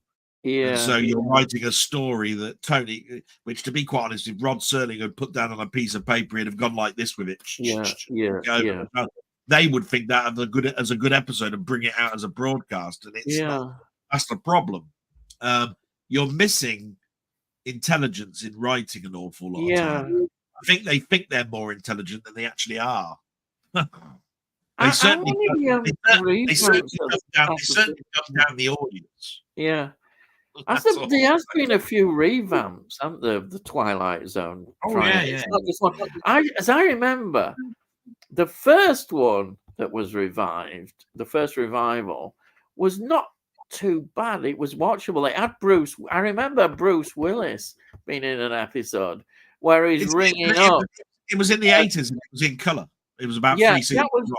there were some decent episodes. I'm saying it's nothing obviously like the first one, but I've seen probably some of I think it could have been the last revival that they had, and it was That's what I said, the 2000. yeah.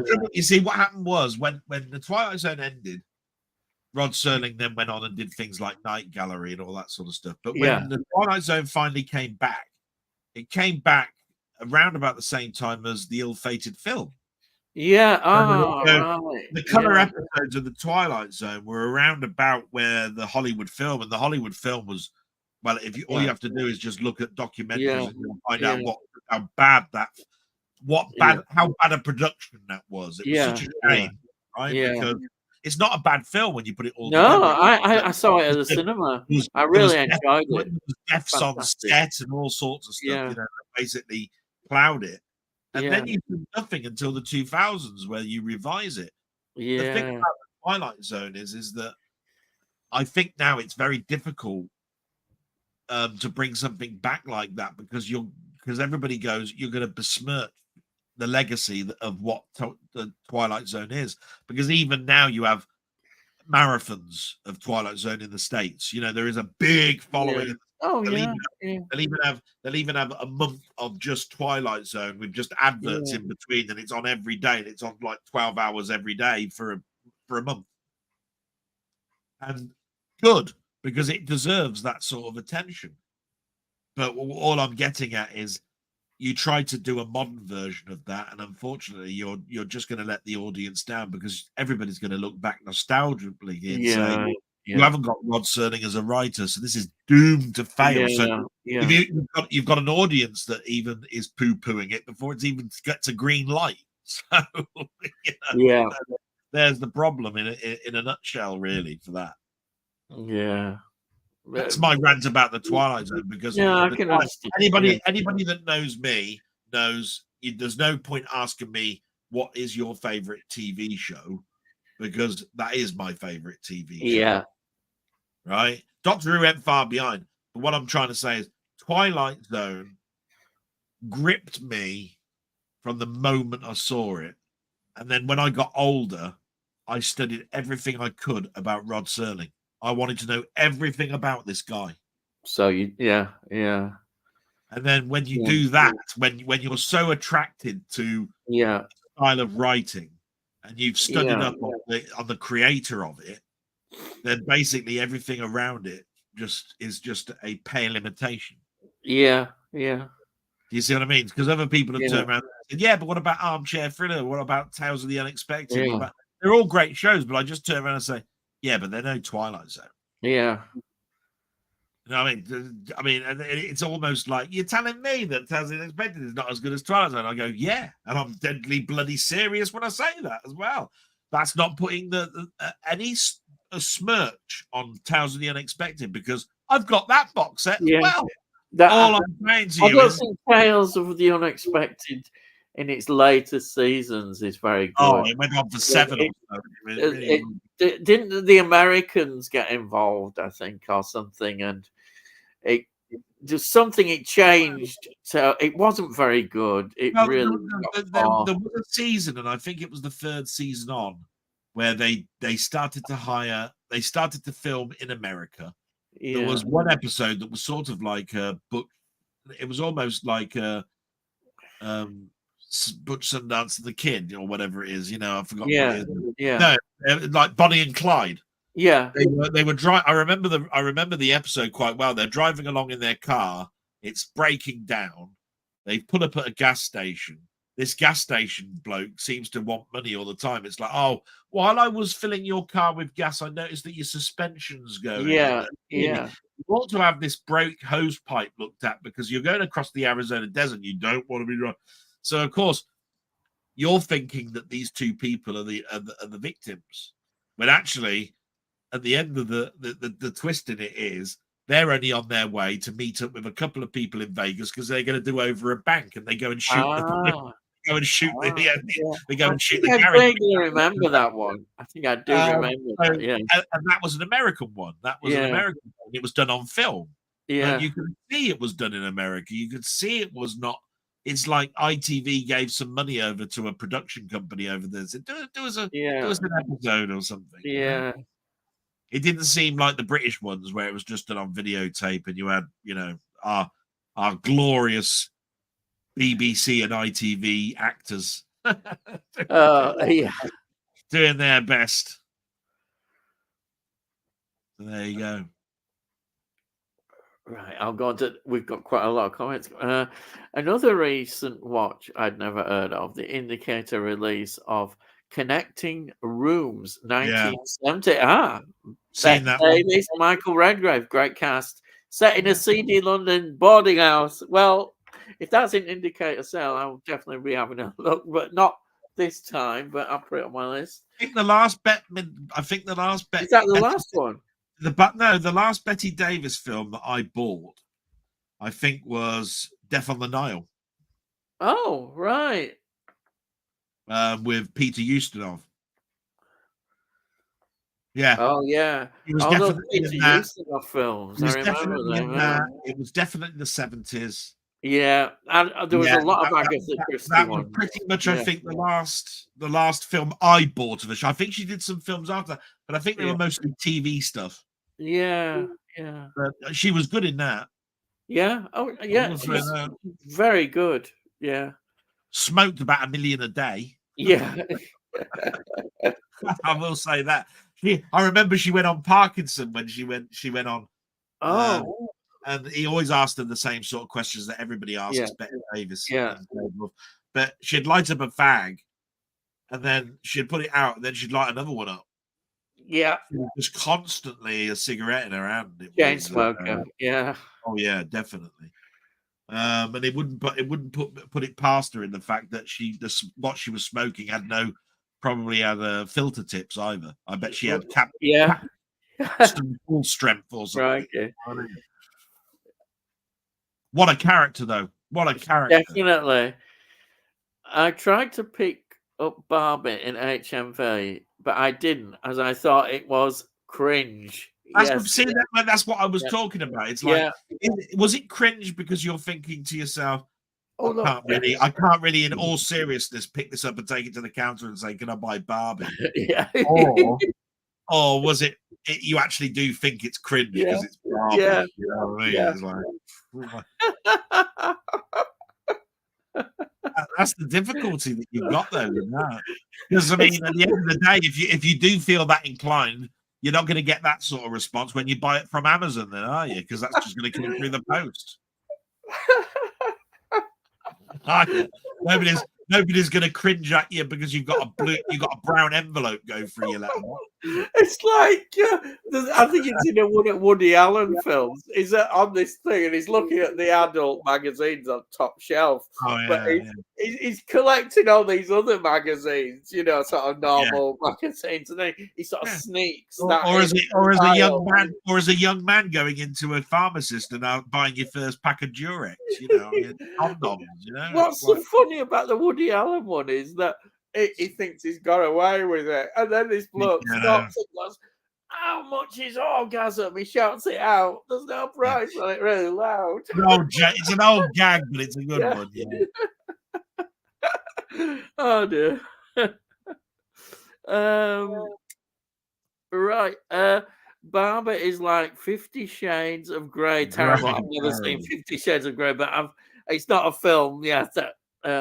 50 Shades of Grey has got one of those names about itself, because I think it was made popular because women were reading about the book and could finally turn around and say, "We've got a book that speaks to us." Yeah. And then it came out as a film, and it could never be the film like 9.5 Weeks. You see what I mean? Because the audience that you're portraying at now can't be shocked. No. So how is this going to shock anybody? I looked at it and I went, "I've seen worse in American Psycho." Yeah. What's this about? Yeah. So I just looked at it and went, "Did they make a follow up to it?" Cool. Yeah, I think there's about 3 or 4 in this series now. And what I'm saying is, if you'd have made that 10 years earlier, you might have had a bigger shot. But No. I think it became quite successful during COVID. That's about a lot of these kind of films probably did. Charles Duncan, I stopped going to the cinema because kids in the cinema were spoiling the movies. They wouldn't sit still. I wait for 3 months and get the DVD and watch on my large TV. It's cheaper. Well, you can't argue with that. I understand totally. Well, our cinema had a rule. We had an old Odeon. Yeah. Right. And the new cinema that's now open wasn't open at the time, but our Odeon's closed down now. It closed down about a year ago. Yeah. But when a film like Ghostbusters was coming out, right? They said that kids couldn't come into the evening production, so at 7 o'clock. So the evening showing was adults only. Yeah, that's and they added an extra showing at the beginning, so you could go in as early as 1 o'clock or 11 in the morning. Yeah. So it would go from 11 till 6 o'clock, and that's where kids could go in by themselves or families could come in. Yeah. And if you were an adult and you were going to be spoilt by the kids making a noise and all of that sort of stuff, you went to the 7 o'clock showing. Yeah. I can understand that as well. Cost as well when you go to these films, That cinema was on its way out, so they tried to do all sorts of things that you wouldn't think anybody would do. No, that seriously wouldn't work. Surely they didn't do that, but they did. They did anything they could to get people bums on seats. So someone came and say, "Look, those kids, they were bloody shouting." the actual manager listened to that and went, "Hey, I tell you what, I wonder if it'd work if I put an extra show in and did an adult only one, say at 10 o'clock at night or something, so that they could watch it in quiet, with no kids making crappy noises." Yeah. And legitimately, the projection, the manager of the cinema would do that. He would Yeah. make that work. He'd just try it out. And I Yeah. know that was a thing because it was in the paper.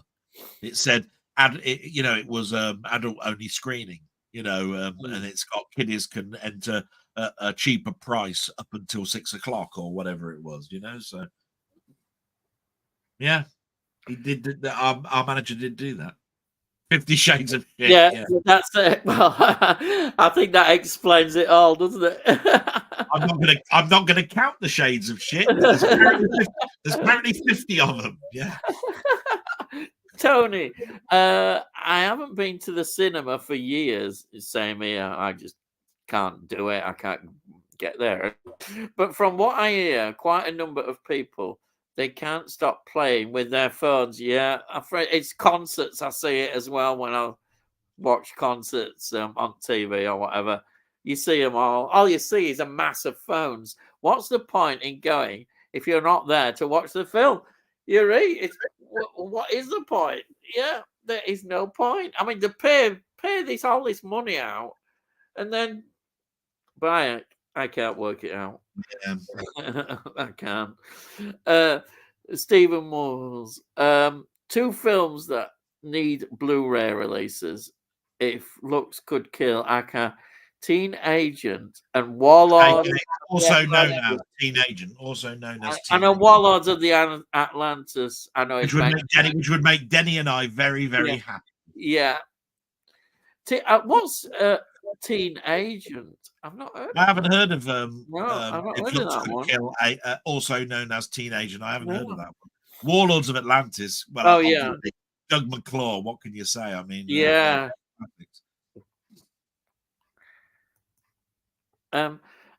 This Tony says, I have a fair few Harryhausen films. Favorites would be Mysterious Island, It Came from Beneath the Sea, and 20 Million Miles to Earth. Yeah, all Entrada releases, and all 3 I bought in the last sale. Oh. That big lot. When we were talking about 10 Rillington Place, and I said, look, 10 Rillington Place come through. The ones that were in bubble wrap that you didn't see were all those other ones. Well, you'll be showing them on your blog. Well, I will do, yeah. Plug. I said, I'm giving you a plug. Blooming heck. Has it got a 13 amp fuse in it?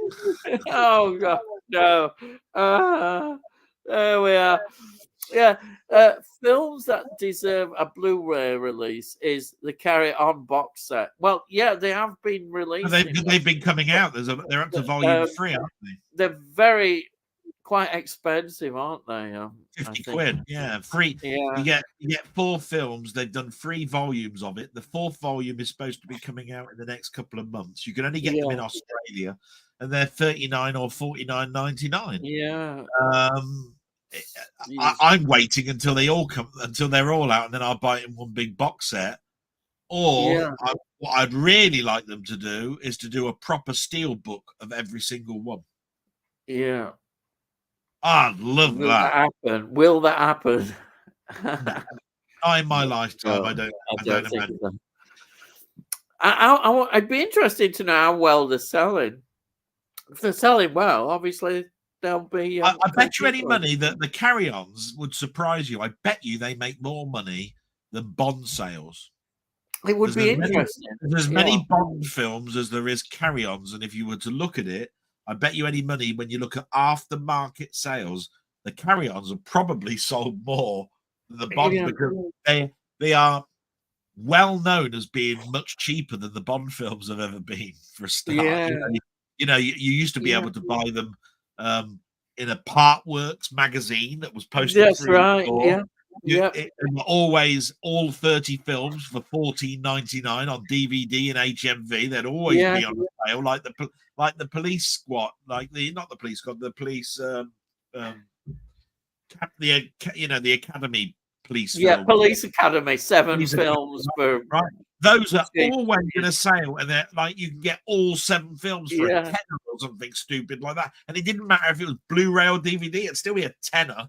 You know what I mean? So carry-ons have that sort of like Yeah. bargain bin nature to them, where Bond doesn't. Bond is Yeah. that prestigious thing, but it's not about the prestige; it's how many sales you got. I'm And afraid people don't that's have right. people That's what don't it's have it about. for $29.99 to buy the latest Bond film. For Yeah. $29.99, I can get the whole of the carry-ons, the whole of the Yeah. Hound of the Basket, the whole of the Basil Rathbone, the whole of Yeah. the Laurel and Ardens, and all of the Abbott Costellos all together for the price of Yeah. one Bond film. And I know And which one I'm going to go with. it'd be interesting to know what people's attitudes are towards carry-on films that are perhaps just a bit younger than us that still buying physical media. Are Yeah. they as well? Do they like them still as much as we have Oh, done? I've got a Because funny we feeling grew up with them. people That's the do. thing. It's different. You know, if you're not grown up with them, you may not feel quite the same. Yeah, But but it's thinking like interesting. this, you know Sammy G, don't you? You know Yeah. Sammy G, Oh, I know. right? He'd probably love them. He'd Right. probably So love them. so Nigel would turn around and say in one of his many talks, "Oh, I love the Yeah. carry-ons. God, I love the carry-ons. Yeah. I've got all the Yeah. carry-ons. Here's my collection of carry-ons." It doesn't take too long before a person that really likes Nige, like someone like Sammy, will go, "I must Yeah. try a carry-on," and he'll turn around and say, "Oh, well, if you do, I'd say here's a good starting place or whatever." Right? Yeah. That person goes away, and this person, by the way, is in there, not even got to the age of 20 yet, right? And will come back and suddenly go, "I loved it," Yeah. and then suddenly the people that listen to 20-year-olds saying what they love a film, and you start the whole thing again, and you Well, now got a hopefully whole that new will. audience, Yeah. people that are in their 20s, where they weren't even making carry-on films if you go back 20 Yeah. years, right? So we're talking you have to go back another 20 years before you actually get to the last one being made or something. You know what I mean? Yeah. So, Yeah. um, and then all of a sudden you've got people then discovering Sid James, and they're going to watch Bless This House, and they're going to Yeah. watch. It just goes on and on and on. Yeah. Yeah. And we It's get just and things get rediscovered, and that's what it is. well, that's what we want. I mean, that's what you want and hope. People like me are always, I think, trying to educate, because that's what I do. I try to tell people what my favorite film is, but I also like to put a bit of education in. But I'm always looking at my shelf and going, what's a hidden gem that I don't think many people talk about? Yeah. And it's quite surprising, because I could type in like, oh, I'll type Somewhere in Time in, right? And then I'll look and it'll come up and it'll say 30 people have talked about Somewhere in Time in the last 2 years. And I go, shit. Yeah. So that one's been talked about. Right. What about Warlords of Atlantis then? And then Everybody's talking about that. Only 25 people have talked about that. Yeah. All right. Let's talk about The Time Machine then, H.G. Wells. And it'll come up and say, 125 people have talked about that one. I'll go, bugger me. Right? Yeah. Because people are talking about the films that really they've already thought and said, what's a hidden gem? Right? And so it catches up with you sometimes, because you might say a particular film and you're ahead, nobody's talking about it, but then suddenly everybody's talking about it, but nobody will mention that you were talking about it before. I've got an example for me, is a film that I talked about a long time ago, and once it got a 4K release, everybody was into it, which is Peeping Tom. Peeping Tom was such a way ahead film, partly because of its the fact that it even came out just before Psycho did, and it has such a wonderful history as a slasher film, and it's it's one of those films that nobody would heard of. I remember John Mondo Chelovic. He said that the same as what I did. It's because it called Peeping Tom. People thought it was like some soft porn pervy thing. They did, yeah. And that's one of the reasons why it sort of disappeared from history, because nobody would release it or even look at it. It's only Scorsese that really got it put out into the sort of limelight. But now, of course, on YouTube, it'll be talked about because it's got Like I 4K. say, it is very difficult. I remember last year, the very first film I was going to do a film capsule review on was The Amazing Mr. Blunden. Oh, right, yeah.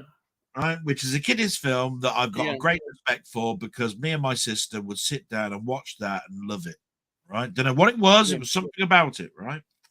What did the BBC do? Bastards went and made a reimagination of it on Sky on the bloody month that I was going to talk about Amazing Mr. Blunden, and then everybody was talking about how good the original one was, and I missed it. Yeah, typical, right? I finally found a film I was actually happy to go talk about, that I don't think many people had actually thought about talking about. Bugger me, did they go and talk about it? It's how it goes. You know, it is like that. Then you start thinking about doing. I wonder if I should do Lord of the Flies, or wonder if I should. There'll be a revival. Yeah, because I remember at school watching the black and white version of Lord of the Flies, and it was great and all that sort of stuff. But then those are in English literature, and you just go. So I wonder if I should do the TV series. Robinson Crusoe. That you used to watch during the holidays. Yeah. And then you find out everybody's talked about that, and about the score as well, the music score of it. Which is absolutely, by the way, Robert Marlin's score to that is absolutely fantastic. And it just goes on and on and on until the point where you've gone, do you know what? I've thought about it more than I've got an actual. I could have recorded a bloody film by now. The best thing to do is, if you discover something now, here you are. Honestly, the best thing that you can possibly do now is really just randomly close your eyes, look at your shelf, and just pick one off and go, I'm doing that. Yeah. Sod it. Just talking about that one. Don't care what it is now. I'm just going to go like, right, there you go. Like I sometimes think about the series that I really liked, and I'm looking at it now, I can see it, which was they did War of the Worlds TV series. It got two seasons of that. Absolutely love it. The first season was good, but I hated the second season. Oh, well, I thought you might do, but I don't mind the second. I think the second season, they had to do what they did because of. Did it have Jared Martin? Did it have Jared Martin in it? That's right. Yeah. I love it. It's. I don't know. It's just one that attracted me. But it's nobody. Probably a lot of people feel like it should be buried. Yeah, see, to me, the second season turned out to be more like a copycat of The Invaders. And to me, The Invaders is up there in the stratosphere in regard to doing a revival of a show, right? Because Quinn Martin, he did an absolute fantastic job of having someone like Roy Finnis. Is David Vincent, and he's looking for these Martians, and only he knows that they're around, and it's a very conspiracy type thing. Yeah, but that's exactly what War of the Worlds turned out to be. Yeah, well, I went. It's a very sad imitation of that. I like the fact in the second series you've got the almost like a dystopian kind of society going on. Very close. Kind of underground, and things are going on outside. There's poverty. But come on, it's dystopian with that 80s crappy video effects. But I quite like it. It's got its charm. Let's film in the basement of this warehouse. Yeah, and then we'll do some explosions. And you've got Adrian Paul in it. Before he became involved in. You and Denny would get on. He talks about War of the Worlds, the TV series, an awful lot. Oh, I turned around to him and said, "Look, I'm not going to poo-poo it because I really was a big fan of the first season. It's just I really can't get my head around the second season. The second season. When it comes to Space 1999, some people have the same opinion, I love it all. Love it all. But I'll tell you what, I can actually stomach season 2. Yeah. Season 2 of War of the Worlds. I mean, honestly, it's like a really badly made V. Really, really badly made movie. I You know what I mean? enjoy it. I can Always take the have piss. fun. I can take the piss out of that series probably all night, so I won't, because I can come up. It's all right. I don't mind. In fact, it makes me like it even more when people don't like it. I kind of Yeah, get, oh, I but I like tell it. you what, but you have, the one thing you haven't said is, have you got it? And I have. Of course you have. I don't need to ask. You have But things that you don't like but in your I collection. tell you one show. I tell you one show that I have to watch every year, right? And I watch What? it to remind me that TV is shit, What's right? that? And that's Manimal. Oh, do you know, I've heard about that series, but at the time I Bloody never awful, watched it. bloody It, awful TV series. exactly. I've heard people say that, and it's not. Glenn A. Larson ought to be shot in the head Yeah, for it. it's It's got just Simon McCorkindale that reckons he can turn into a bloody creature, and he turns into only 3 of them. I think what was it it? sounds One was awful. a bird. One was a bird. One was a Yeah, snake or something. The other one it's was just was rubbish. a tiger or something, right? You've got that, have you? Have you Yeah, actually got it? I have every year, because they keep turning around and they say, "Oh, Automan is a terrible show," or Street Hawk is a terrible show, Oh right? yeah. All of these lasted 13 episodes, right? Manimal came out. I think they cancelled it after 8. I think it got to 8. As many as that. Just like every Glenn A. Larson production, it starts off with a film version, right? And I'm just going to myself, you made a film, and actually somebody greenlit this for a TV show? Bloody awful. And then you watch it and you go, oh, there's nothing to like. Oh, why am I watching? It's like I've really got daggers being stuck in my eyes watching this shit.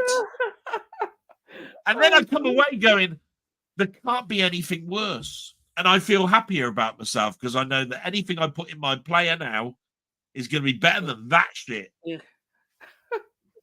That's how it is. I swear my DVD player smells of poo when I take the disc out. Oh. Right.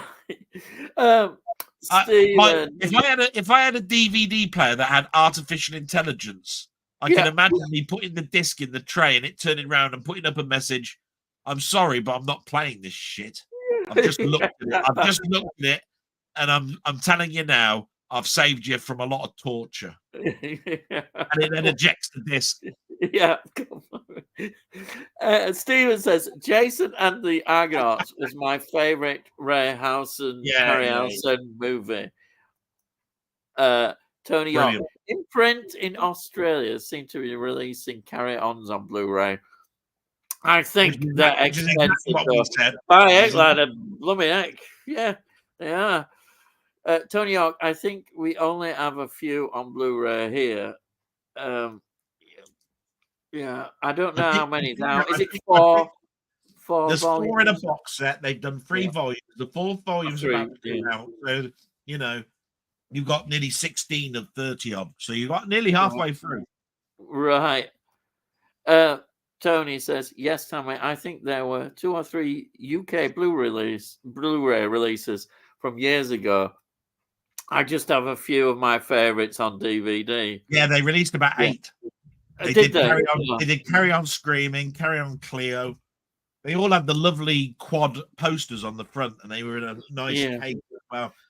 But there was only a select few. Oh, right. And people that were buying those were going, yeah, but I want the whole set. Of course. I want the dedication that when this comes out, there's going to be a set of them. Yeah. I don't want these individual ones, because where am I going to put them when I've got all my DVDs there and I've got these singular ones? Yeah. So of course that again is a half-hearted approach. Yeah. I think if Network was still around, they would have been ideal. They would have turned that around. They would have said, "Look, we seriously going to put some money behind this." It would be great. I wish. We wish. Charles says, "I think Ray did 15 films, and the last film he did was Clash of the Titans." Yeah, Wow. that's what I'm saying. It's. So I've got the last one. I think on I've got. DVD. I think I've got. What did I say? I said I think about 12 or 15. But you got to remember though that is Ray Harryhausen's name is on earlier films, but he's only there as a technical advisor. It's not really Right. Yeah. a Ray Harryhausen film, which is why it's very difficult to say what is a quintessential Ray Harryhausen film. And most people will say anything where he actually did his stop motion technique on, and then from that point on, you've probably got about 15 films. That's about right. You know, Tony Hawk. I'm halfway through. Carry On Clear. Yeah, that's a good one. Carry On Clear, as I remember. Thou liketh what thou seest. Yeah. Kaiba is my favorite historical Carry On. Yeah, well, why not? That's with the Devil in skirts. Yeah, the devil in skirts. Yeah. Oh, how can you not like that? That's just so brilliant. Let's see. Yeah, but the best black and white one is Carry On Cabby. I don't think anybody would actually turn around and disagree with me on that. Some people do say Carry On Spying, which is black and white, which is Barbara Windsor's first film, is a better film. But I disagree. I go Carry On Cabby, quintessentially a fantastic film. It's got everything. It's got just feels the right ingredients in that. Just the way the story is. I even like the number plate, Egg 1 on the actual taxi. There's so many good things in that film. Yeah, clam cabs. I mean, it's got everything really. Yeah, and Attie Yates is just superb in it as well. She works so. Oh good. Yeah. Great. Kaiba, I love that film. That Carry On film. Yeah, of course. What's Dell's music collection? Wow, God, we'll be here till Christmas. Yeah, but what does that mean? What's my musical taste? Is that what it means, or what? I think it's saying what's your collection, which everything. Explain about what you collect in terms of music. I've got tapes, vinyls, CDs. What kind of music do you prefer? That's what I mean. That question is what type of music do you listen to? I'd put that in. Put that in what you sort of like. Well, not to bore everybody to death, but my music started with my father giving me soundtracks to listen to. I couldn't listen to his records. He wouldn't let me play his records when I was a youngster. And we had a big gramophone, right? But I remember that he bought me a little record player, and the only thing he'd buy for me is things like Jeff Love and his orchestra. I had to have the music for pleasure. I used to have music for pleasure. I used to have the crappy re-recordings that were done by bands that you didn't bloody want to know about. And every time we went on holiday, my father wouldn't put a tape in to listen to it on the car journey because he'd buy a Jeff Love one. His orchestra, Because if the tape player chewed it up, he couldn't give a shit. Yeah. Right. Now, I went to school at secondary school, and I got ridiculed a bit because my favorite music was things like TV themes and soundtracks to films, and all of my friends were listening to Adam and the Ants and ska music and all of that sort of stuff. But the good news about that was that I started to discover synthesizer music. And so suddenly I was in vogue again because I'd be listening to Kraftwerk and all that sort of stuff. So I was now listening to a greater range now. Not only was I loving the pleasure of my soundtracks and TV themes and all of that sort of stuff, I was now listening to stuff that was in vogue as well, you know, because Duran Duran and all of that sort of stuff. And, you know, they were in vogue, just like anything was. Pet Shop Boys, all that sort of stuff. It's all synth type music. What about Tangerine Dream? Oh, they weren't in vogue. They were never in vogue, but I loved Tangerine Dream. Oh no, well you see, ever since I discovered things like Le Parc, which you know, which is the music really to Street Hawk. Yeah. If you watch the TV show Street Hawk, you'll know that the main theme to Street Hawk is Tangerine Dream. That track alone makes me want to go out and buy about 5 albums of this. Yeah, I've got a few in my collection. I love Le Parc, right? Yeah. But I don't like it when they tried to do a film score. There was a famous film score that Ridley Scott did called Legend. Oh, yeah. Yeah. Right? In Europe, the film was released with a Jerry Goldsmith score. In America, it was released with a Tangerine Dream score. Just so you know. So, and I've got both scores, but there's no way is the Tangerine Dream score going to beat the Jerry Goldsmith score. My God, stupid. But anyway, yeah. So then there's Rick Wakeman and there's King Arthur. Oh yeah, Rick Wakeman. Yeah. So I started to listen to prog rock. Then I started to listen to what are they called? Oh, you'll know the Alan Parker's project, the Alan Parsons project. That's it. Yeah, that, in a way they're like from prog rock, all that kind of stuff. Asia.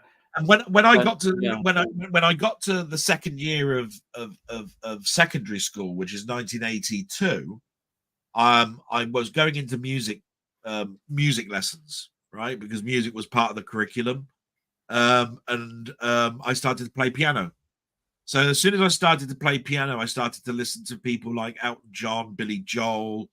I even listened to Queen because Freddie Mercury played, piano on a lot of those tracks.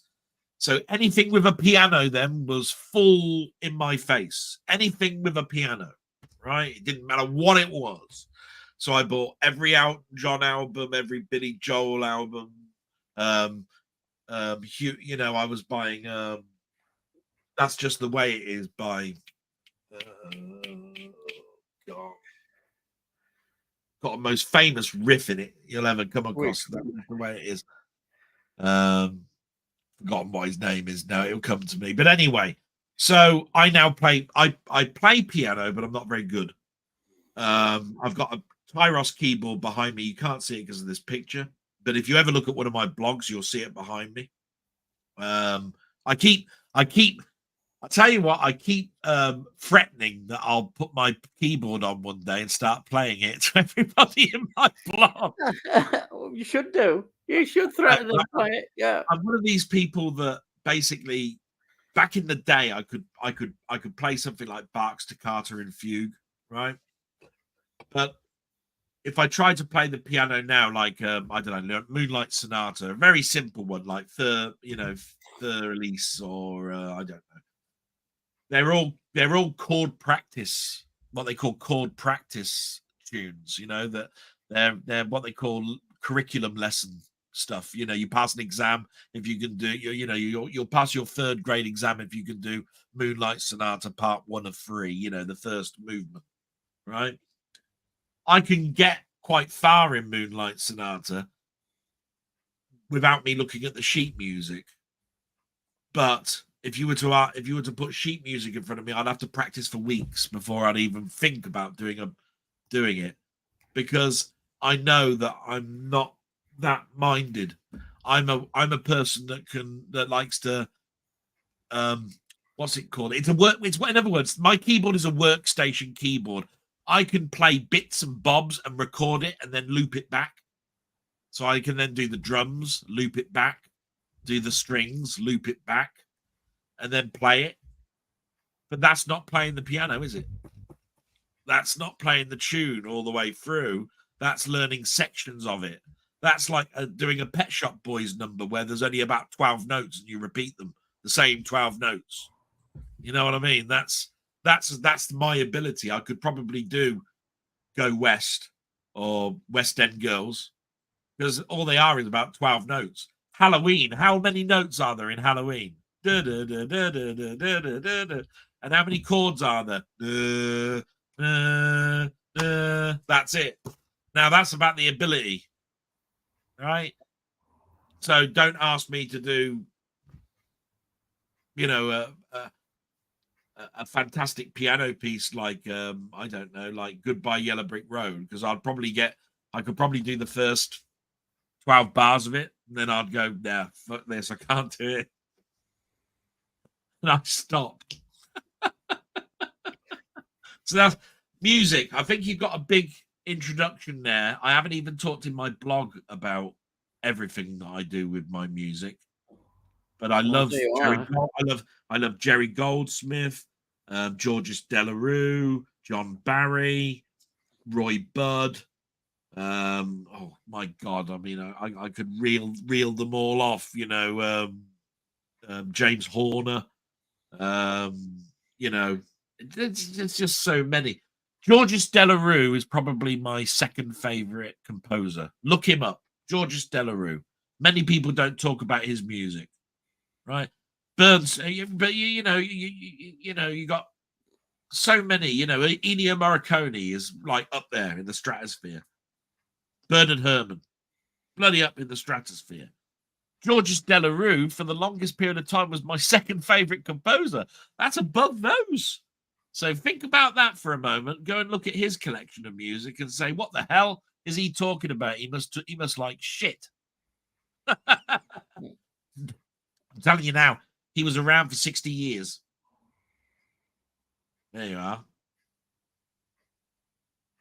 I'm not going to say any more, Ian. No, it's all right, yeah. I have some music ideas, but I will be here till Christmas. There was one or two questions that I'll just put them out there, but then I'll move on because I may develop them. But I was thinking when I'm listening to a lot of albums, classic albums, and that. Yeah. Musicians, why do groups break up? It annoys fans, but yeah, there's certain factors we should remember of why groups break up. Egos, mostly. Often, Money. no, but all going back to history in terms of with music, there's a lot about management, and it was people like Peter Grant of Led Zeppelin manager who really came to the forefront, making sure musicians weren't ripped off by bad managers. But anyhow, that's another area to go into. But what I'm saying is that there's lots of musicians, lots of talented musicians, but it's a job. It's not like fans. When we're fans, often we get attached to a group and they're really special. They called them session musicians, didn't they? And also we get attached to them, but yeah, they may not be friends. Hardly friends. They do their job. They'll come in, and they've got a good connection in terms of writing and doing the music and the lyrics. But then when they finish the session, they're off. They're not socializing. And I think sometimes we get the impression that they're all friends. And yeah, obviously there are cases where they were friends, but it's just an interesting point because you think, oh, why did they leave? Why did so-and-so leave after 2 albums? Or why did this and that? And it's just thoughts that came into my head, but I better get on because it's a big, interesting topic. I'd like to sort of examine about music and musicians. But anyhow, we'll move on to the next one. Steven says, I've seen all the Clint Eastwood westerns, great films. One of my favorites, though, I recently watched again, The Wild Bunch. Yeah, Peckinpah, that is, isn't it? Yeah. That is a violent one. It's right. I think it's the kind of film of a western I would really like. I saw it years ago, but I haven't seen it since. But it's thinking about Clint Eastwood's career. There aren't many films I don't like of his. To be honest. Well, he's one of those actors who's not made many bad films at all. Yeah, but actually was slated though. I mean, if you think about Every Which Way But Loose, Every Which Way You Can. If you think of Firefox, they're all slated films. But when you look back at them, you actually go to it and say it is a bad film, But to be strangely, I quite enjoyed it. Really. Yeah, exactly. That's what it's about. Actually, perhaps we sometimes become too critical. We can be too critical about things. Physical Melody, have you done a movie room tour yet, Del? There you are. If I had a movie room, I'd do a tour of it. His living circumstances. If you watch his blogs, you get an idea that he's not comfortable in terms of where he lives because he's got to live in one room, I've got to basically. live in one room. And he hasn't got the room to display everything and all that. No shelves. I'm putting words No. into your mouth, but there's reasons like that. But we'd love to see it on one day when it gets sorted out. It will. That'll happen. Yeah. And it's one of those things where I strangely was going to do take my phone camera out, and I was going to go, right, you want to know what sort of stuff's going to be coming out on my blogs in the future and stuff I'm going to be talking about. I'm going to show you everything that I've got. It's all in boxes, but I'm going to show you the rooms that they're in. Right. And I was going to show you around my room and say, look, there's all the stereo equipment. There's my keyboard. There's a stack of cases there. They've all got steel books in them. Right. Going out to the hallway. See that stack there? That's got steel books in it. See that stack there? That's got steel books in it. Then I'll go into the garage and say, see over there? Laser discs. See over there? Books. See over there? CDs. Go upstairs. See that? See this whole room in here? That's my comic book collection. The whole room is filled with 28 boxes of comics. Right, there you are, all there. Right. Yeah. Now we'll go into what we consider to be the double room that's really for when the kids want to stay over, right? And that's when they were kids. They're now bloody 20-something, right? And in there, it's got all my statues in there. So it's got all my Marvel statues that cost 800 quid each. They're all in there. My graphic novels that came out, the Marvel graphic novel collection, all the little Marvel figurines that came out from Eagle and all that, from Eagle Moss and all of that sort of stuff. Then you go into the attic, and we'll go into the attic. Right, here we go now. And here's all the rest of the statues that don't fit down here because of, and I'll tell you, I could do all that, and you'd go, he's going to be doing blogs for the next 25 years. I was thinking of another thing. It's all in boxes. You can't insure all them items. I have. Really expensive. It would be absolutely. My collection is in a Word document, and it's insured 25,000. Is it 25,000? That's not bad, but even that wouldn't be enough to replace them. I would imagine. And then the stuff that's in the lockup, because remember I've got a lockup. Yeah. Which has got a lot of things like it's in there. It's got my Atari 800, my Atari 400, my Commodore 64, my Amiga, all the computer equipment, plus all the games that went along with that, plus some other stuff like a laser disc player and all of that stuff in there. That's insured itself for 20,000. So everything that I've got is insured for 45,000. And I think I'm undervaluing it. One of my Spider-Man comics is Amazing Spider-Man issue 4. Yeah. The thing is, it's a raw format. It's a raw comic. In other words, it's not been taken to a specialist to slab and grade. Yeah. Right? But when you consider that Amazing Spider-Man 4 in a grade 9 is $225,000. Yeah, well, yeah. What do you think my version is? Now, I don't have a comic below grade 5. Yeah. So I've got grade 6, grade 7. So I dare say that one comic alone is probably about 20,000. Crikey. Do you see what I mean? But I don't know. So all I've done really is give a guesstimate. Yeah. But I really ought to sort of like do a better, go to back to my collection, look at it again now, and then with fresh eyes revise my insurance for them. You don't live near any rivers or anything. Yeah, nowadays with flooding. Yeah, that's a big worry, isn't it? Yeah, the river Cherwell is what I'm writing here. Yeah, because we've got a canal. I'm on the top of a hill. I'm on the top of a hill, so I'm all right. There ain't no water. You're all right.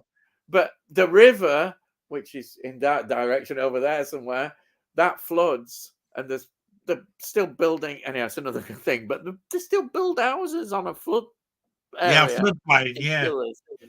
Yeah. Think of all the people with all. Anyhow, move on. Right. Next one. Carry On Screaming is my favorite. crying Yeah, tonight. that is it is. It's just one of those classic ones. Charles, they remade The Lady Killers, and it was crap. The 1950s version was much better with That was Peter with Sellers. Oh that was God, with Tom Hanks, wasn't it? I didn't know Lady about the Killers. remake. I know about Peter Sellers, but not the remake. Oh, I've got the Ealing comedy. I'm just saying. Oh yeah, I think the remake is Tom Hanks. really, yeah. Uh, Not sure though. Tony Hawk, a series I've enjoyed, Ian, is an historical one based on books by Bernard Cornwell, who wrote Sharp. It's The Last Kingdom, 5 seasons concerning the Viking incursions of Britain. Well, that does sound interesting. Five, Isn't that on Sky? seasons.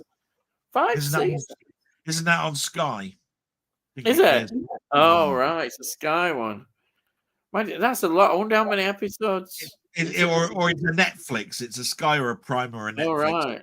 I know of it because I wanted to find something when the Vikings was being made. Do you remember that the Vikings was a great show? I mean, it was it was very bloody, lots of sex and stuff in it, but it was actually the story of the main main king, of the Vikings that was doing all of the raids that you wanted to know about. And then, of course, Sky came along and did their Britannia, which was bloody awful. Oh, have they done the Britannia? Oh dear. Yeah, which talks about what we were like before. What, Boudica? Have we got Boudica? No. All we did, it portrayed us as sort of like people that were like the West, like the Indians, had war paint on and went around with druids and all sorts of stuff. No. Bloody awful, right? Yeah. It was set around the first Roman invasion of Earth, like the 10th, no, the 9th century or 8th century or something. Where we don't really know too much about England around that time. We haven't got much history before the 8th century, have we? Well, it's it's like the King Arthur legends and all that, and that's the discovering was there a real King Arthur, which it looks like there probably was, but of course, the way the country was divided into certain ways and that at the time, it's very different. We can't imagine it, So, is there any? But I don't know. Do you know? Is there any decent actors in these series? Is there well-known actors? In The Last Kingdom, I think there was. I would just be interested to know, because it's good to see good quality actors doing these. I remember seeing one season of it. That's all. The Last Kingdom. Let's see, who's in it? Oh, you're gonna have a look. Yeah. The Last Kingdom. There we go. Emily Cox, Ruby Hartley. No, I don't really recognize that. No.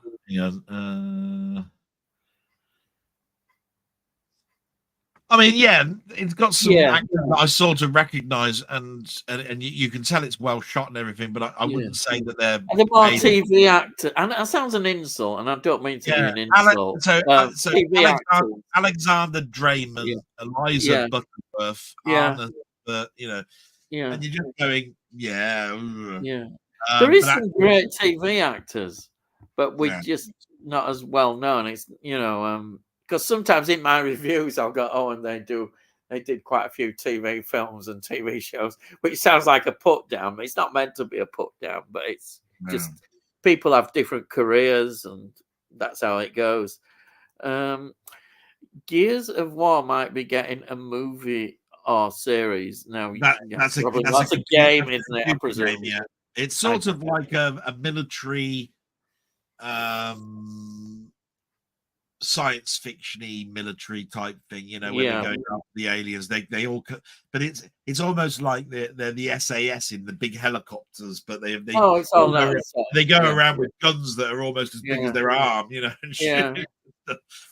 I was just thinking, in your blog, you almost converted me to games by showing that with the creating an Earth and Oh, another planet. Planet I Crafter. thought it That's looked called beautiful. that's I called thought they Planet looked great. Crafter. Yeah, I I'll thought tell you that what. I'll tell you what. Terraformer or I'll whatever tell it is. yeah, I tell you what was beautiful about that game, right? It's been around for a year in what they Yeah, call early access. You could buy it really cheap, and then suddenly yeah, they've released it, right? So everybody is yeah, now reviewing it, right? There is nothing there is no story to this whatsoever. All you see is a ship crash land on a planet. yeah. That's it. Yeah, I like the idea of building up a settlement and That's doing it. all that sort of stuff. All you've It's got, quite a good all you've idea. got, all you've got is a load of minerals all Yeah, scattered around. There's it cobalt, looks magnesium, titanium, sulfur, aluminium, all these things are all scattered about, and you're going, what the hell do I do? yeah. But the first thing that happens is your oxygen starts to run out. So you've got to do something.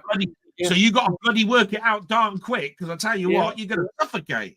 yeah. It sounds Right? good. It sounds really good. And of Uh, course, what happened was, I built these heater generators. I started to drill for ore. I started to all of this sort of stuff. What does that do? Raises the temperature of the planet, doesn't it? If you raise the temperature of the planet and you raise the pressure of it, then suddenly the Martian sky has a blue sky.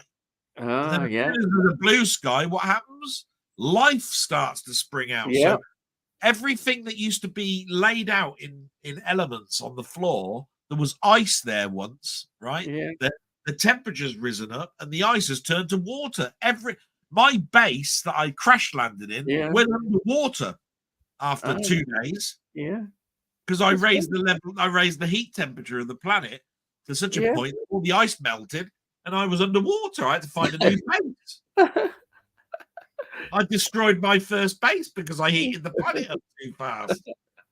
That's when it's got you hooked, because Yeah, there are no aliens. The yeah, alien is yourself, because yeah, the worst person that can affect you is yourself. yeah. You've got It's no good. idea. You've got Yeah. no idea what to do. So you kill yourself. Yeah. All right. The epilogue is released on Blu-ray next week. Yeah, I heard that. I only What heard is about it though. I don't All know much right. about it. No, I don't know nothing about that. No. It's like, remember I told you about that North by Northwest is being released at Yeah. Christmas, right? It's now on Amazon, by the way. You can go to Yeah. Amazon and Yeah. pre-order it. You hear little snippets. It's like Yeah. somebody will mention and say the epilogue's out next week, and I go, "Oh yeah, what's that?" And you look it up and you go, "Oh, that sounds interesting." Oh, Well, I don't know much about it. Other no. than, oh right, so is it? Oh. Right. I miss the times where we got seasons and now it's a series. Yeah. Well, it's a lot of it's to do with economics as usual. You don't get a lot like we used to watch Star Trek, and you get 25 or so episodes, or just over 20 to 25. And now is it 8 to 10? Probably something like that. Marvel would make you believe that it's 13 episodes to a season. Yeah. Everything used to be Yeah. 13 episodes, 13 episodes, Yeah. 13 episodes, 13 episodes. To me, I always looked at a season as being 20 odd. Yeah. 22. If it got cancelled halfway, it would have been 13, and that would have been a failure. I mean, Right. the one advantage in Star Trek having long seasons was that some of the sort of not It was on main for half year. characters got stories. So you'd get people like Geordie in Next Generation getting a story, whereas if it was nowadays, his kind of character would be lucky to get one major story. In Next Generation, he could get more stories. A lot of the people outside the main sort of core elements of the cast, there's always 2 or 3 who get all the stories. When you've got all that amount, it's really good because everybody can get a look at. Like I always loved Beverly Crusher, Dr. Crusher's story, but how many episodes did she get that were centered on her? She had one every season. It was a pity because they could have developed her a lot, especially when with Wesley and all that sort of Yeah, stuff. but there was one of us. She had a story every season from season 3 onwards. Yeah, yeah. Which nowadays she wouldn't have got. She wouldn't have got that, would she? Because they're concentrating. I mean, I don't know because I haven't really watched it, but I'd imagine in the new series,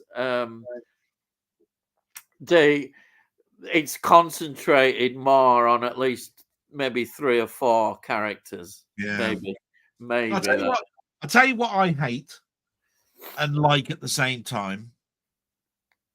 I loved it when there was 22, 26 episodes per season because it meant that I had something to watch every week for half a year. Yeah. Love that. I was guaranteed something to watch for at least half a year. Yeah. Right? There's 52 weeks in a year. Bang. Doesn't take much to work out, does it? You've got half a year worth of stuff to watch because it was on every week. Didn't they also have like a break as well? They'd show maybe half of the episodes. Then there'd be a little break and then they'd restart up again. Yeah, but that's in the States, it wasn't every week, you see. It was what you have to understand is that they'd filmed it and they'd done all the special effects, but of course there's the editing. Yeah. And sometimes they were 13 episodes in when they broadcast the first episode, and then suddenly after 13 weeks, they'd only got another 5 in the can, and then they had to slow down, right? Yeah, I can see that. But that's the States. When Britain bought it, it was all in the can, so we could. Yeah, it was. I loved it when I remember racing home to watch Next Generation or recording it even because it was on every week. BBC Two. They showed them in order, apart from a couple of episodes which got banned, but. Yeah, but so the thing I love, going back to it, the thing I love, but the thing I hate at the same time, right, is where they broadcast the first episode and they tell you that it's going to be on next week. But if you go to the streaming service, all the episodes are there now. Yeah. Yeah. Because I want it to either be you're going to watch it each week, or you can watch all the episodes now, right? I don't want it all. I want one or the other, but they give you the both options. And the trouble with that is it means that most people will watch them all together. They'll binge watch together, and then the rest of the time there was no point bloody broadcasting it. Your whole audience watched it this week. Exactly. Yeah, exactly.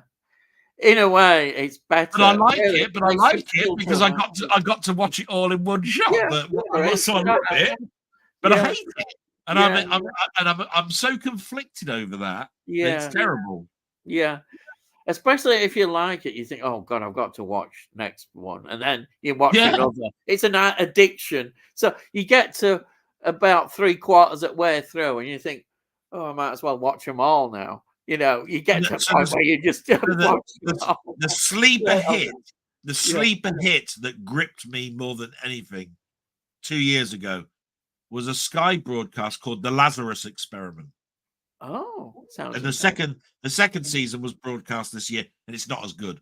Yeah. But when The Lazarus Experiment came out, it was one of those, here's the first episode, and you can stream the others. I watched the first episode, and I went, oh, I want to see the next episode. By the end of the second episode, I was hooked. Yeah. And what I did was I said, I'm stopping now. I'm going to wait until they're broadcast each week because I like the series so much that I now want to watch it weekly. I want to look forward to that episode. Wow, that's good. Yeah. That's the first time I did that. Yeah. That Lazarus Experiment is gorgeous. What a program that was. Yeah. The first season of that, no word of a lie, a must watch. I mean, I remember, you see, there's certain series that you just watch them and you think, oh God, I've got to watch the next one. It was like Ricky Gervais' Afterlife. I watched a couple of episodes. In the end, I thought, oh, I've got to watch it all. I've just got to watch it all. And that's how it is. Sometimes you've got to, really. You can't just, especially if you know that you can complete it, you might as well complete it, Yeah, that's the trouble. You see, you get so addicted that you go, I'm going to watch the next. I'll just watch the next one. Yeah. And if you get, say, 3/4 of the way through, you think, well, I might as well watch all the rest now. There's no point in just leaving it. Thinking about things. I tell you what, thinking about things is a TV show that most people wouldn't know about, which I will wholeheartedly recommend. Bought it for Nigel actually. It's called The Booth at the End. That's brilliant. Mm-hmm. The Booth at the End is about a diner where a bloke sits down every day, drinks a cup of coffee. He's got a book in front of him, and he will get things done for you if you do something for him. And he's the devil. He is the devil. Wow, that sounds interesting. Right? Yeah. So what you're doing is you're writing a contract for yourself with the devil. So he gets this one guy. All he says to you, he says, "Look, I need the money for an operation for my husband because he's dying of cancer. But I've been told that if I get 15,000, he can go on this experimental drug." Yeah, he's in his 60s or something. So he says, "What you need to do," and he opens his book. He says, "What you need to do, you need to get a suitcase and you need to blow up a bank." Yeah. What? Yeah. She goes, "What? How am I supposed to blow up a bank? I'm 60 something." "I don't know. I don't write the rules. It just says here you need to blow up a bank." And then somebody else comes in. It's the bank teller. The bank teller says, "I've got this problem. I've got my issues with the fact I'm going to be evicted or something." Yeah. And he says, "Oh, no, I'm looking in the book here, and it says here that you've got to stop a crime." Right? And all of these stories are interwoven, right? Brilliant. It sounds really good, yeah. It's called The Booth at the End. And I'll tell you what, it's brilliant. Yeah. I've never heard of that. Never heard of it at all. Oh, my God, what a show. Where was it shown? Ooh, 10 years ago. Mm. It was on HBO. It was on HBO. Oh, HBO, right. Okay. And let's get some more of these. Was quite a few more. Yeah, I must admit, I've got till about 11:30, and then I'm going to be knackered. Well, I know it's 2 hours 35 minutes at the moment. The original Quantum Leap is a favorite TV show of mine, and quite right. What a series! Oh boy, what a series! I used to watch. Did you get the reference there, the girls and boys? Didn't you know that? I went, "Oh boy." Yeah, I know. I noticed it, but I thought I'll just. somebody's just leapt into my body. I just want to let you know. Anyhow, Steven says, "I used to watch all the TV shows from the 70s and 80s. Everything from Kolchak the Night Stalker, brilliant. Love that series. The Incredible Hulk, Buck Rogers in the 25th Century, the A-Team, Airwolf, and Street Hawk. All those are very familiar ones that we come across and watched every single. I've watched every single one of those, and everybody seems to love them. I've got every single one of those on physical media, apart from the A-Team, because I never really got on with the A-Team. No, I never really watched it. Never watched A-Team. I couldn't get over the fact that really they were just. It was sort of like mercenaries doing good jobs around sparse towns. Airwolf was a multi-million helicopter. Street Hawk was an experimental bike. Buck Rogers in the 25th Century speaks fantastic. I love that. Fiction in space. The Incredible Hulk was a bloke who turned into a bloody monster because of gamma radiation. Yeah. Kolchak the Night Stalker was a horror series. Yeah. It was great. Monster of the week type thing. So the odd one out in there is the A-Team, because the A-Team is more what. Well, you could actually have you could actually have that happen. Somebody could come to your town and do that. Yeah, you know what I mean. So, I'm not exactly going to have a multi-million-pound aircraft fly over my with Stringfellow Hawk at the bloody pilot. You know so Kojak, Battlestar Galactica, Dukes of Hazzard, remember that one? Starsky and Hutch, Manimal, Jesus Christ. Awesome, man. Just to name a few. You mentioned Manimal. you evil person, Stephen Moles. How dare you watch that piece of shit called Manimal? As it is, Kojak, all of those. I thought it was cringe of a Barbie film, not Barbie dolls. What has film come to? Well, who knows? Yeah, but It's, saying that, Joe yeah. Dante did a film called Small Soldiers. Oh yeah, I know that one. I've heard that one. Yeah. So what I'm trying to say is that Barbie is just a live action, Yeah. as if Barbie was a real life Yeah. character, right? Yeah.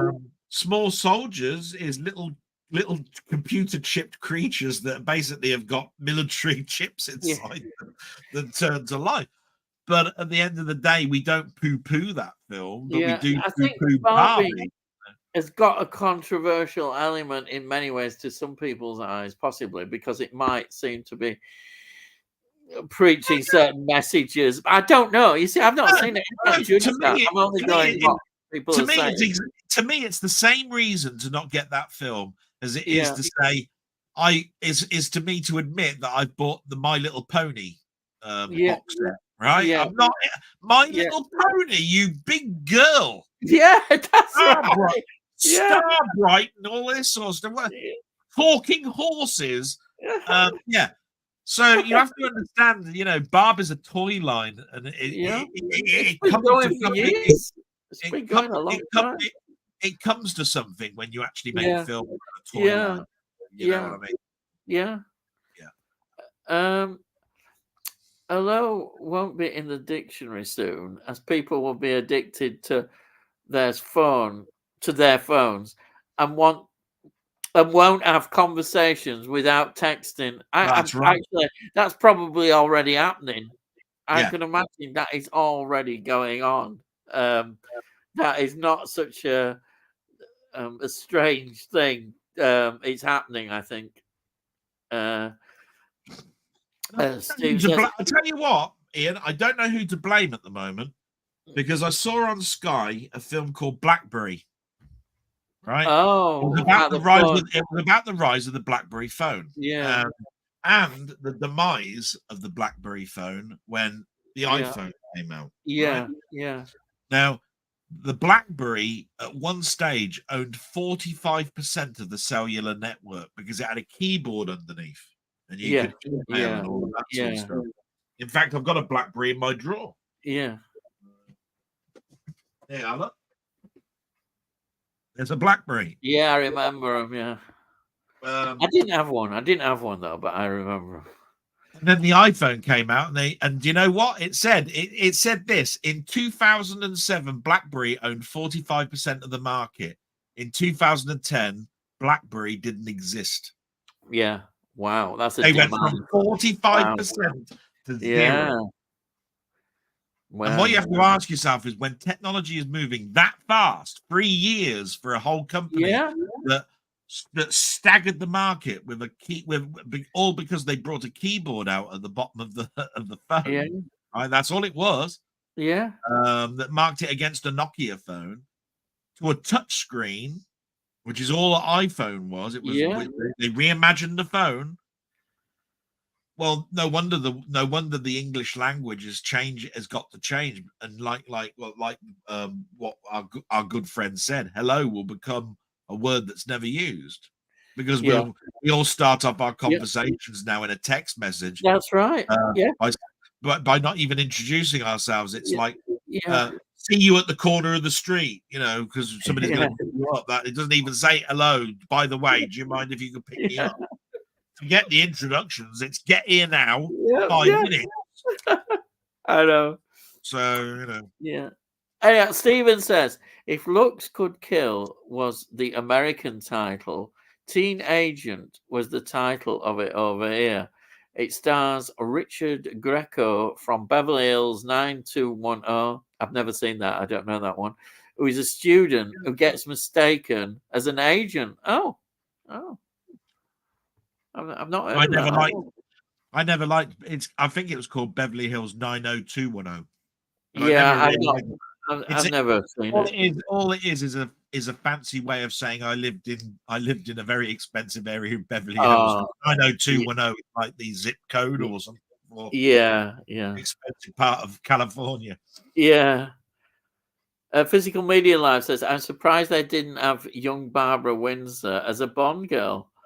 I don't know. I don't think Barbara Windsor fits in the Bond, guys. But Barbara Windsor is a very underrated actress. She was very underrated. Yeah, she appeared in a lot of theatrical plays and stuff. It wasn't all the stereotype she kind of had with her. She was in she used to appear, didn't she, in vaudeville on that BBC Two musical thing, didn't it? The good old days. Good old Remember days. the good old days. Yeah. That would guess where that was transmitted from. The City Varieties in Leeds, which I used to, when I came out of school, I was in the city centre, catch my bus home just right near there. We had 2 stops, 2 choices, and that was one of them. Sometimes it was the town hall, but yeah, the City Varieties. So, and just to add another bit more interest, next to the City Varieties was a photography shop.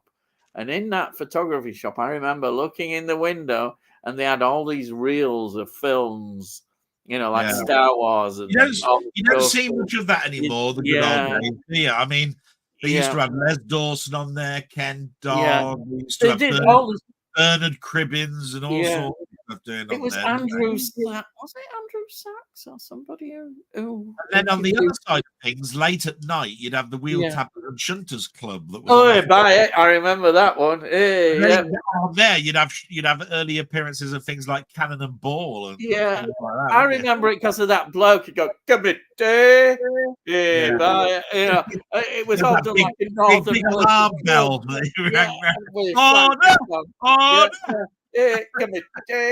And your turn. They called them turns. The axe. They called them. You turn.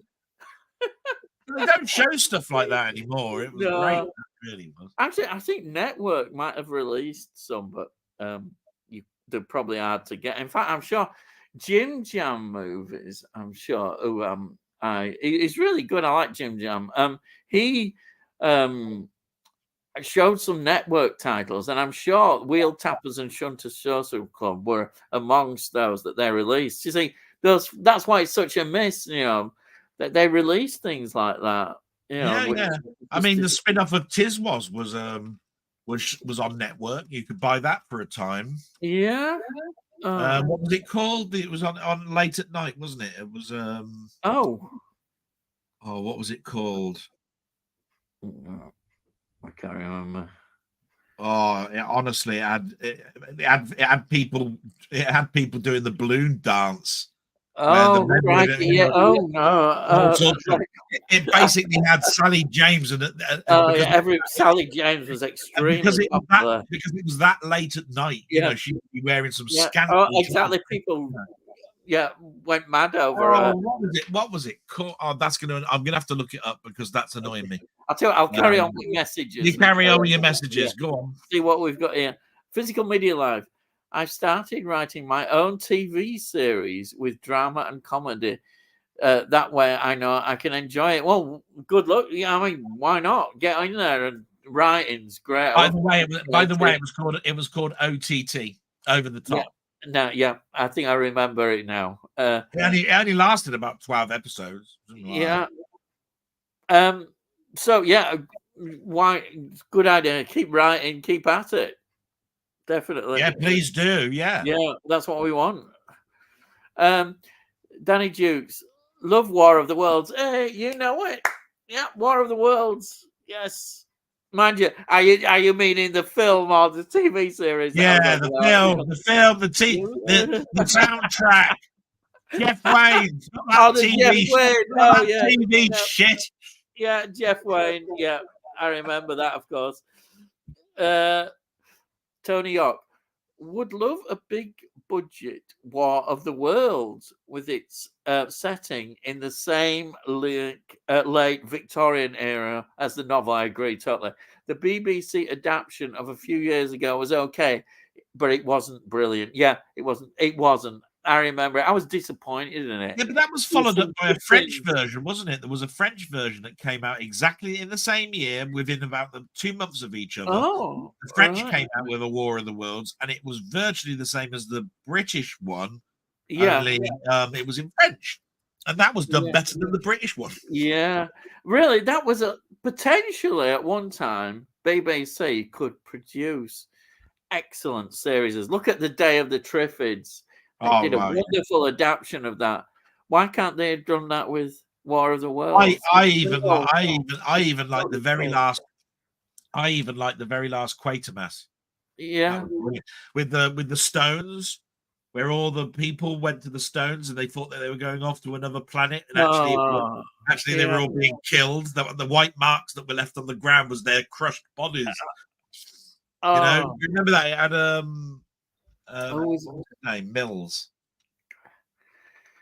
Got his name. Anyway, it was an ITV production. Brilliant. I know, I've just got a series that's just come into my mind. Do you remember the Tripods? Oh yeah, I've got them. Wonderful, wonderful series. Yeah, but they didn't finish it, did they? I think it. Two seasons, I think. 2 seasons, if I remember right. Yeah, it only got 2 seasons. Danny Dukes. I have Manimal, Automan, Street Hawk, Airwolf, Blue Thunder, A-Team, Knight Rider, 1982. Knight Rider 1982. Knight Rider 2008. The Incredible Hulk. V. I've got V, yeah. I bought all TV series and short ones. And V, the final battle, yeah. V, the original mini series, all on DVD, yeah. You've got a great collection there, apart from me probably saying Manimal. Yeah, but I'm sorry to say that he has not got a complete collection unless you've got David McCallum in The Invisible Man in your collection. Oh, and you didn't, and you did not list The Invisible Man with David McCallum. So I'm afraid your collection is not complete. I love V. V is such a great series. I'm taking the piss out of Danny Duke. Do you remember? I think the V series is so the kind of the last few episodes of it. I don't know what happened. The money ran out or something. Yeah, but do you remember why V was a big hit in the first place? Was it to do with the Olympics? The Olympics. That's it. Yes, it was transmitted on ITV, wasn't it? And yeah, that was it was quite a big thing. If I remember rightly, they cancelled the Olympics because of some protests or some bombs or something going on. So ITV had to buy something really, really quite quick, and they showed V, and it was on.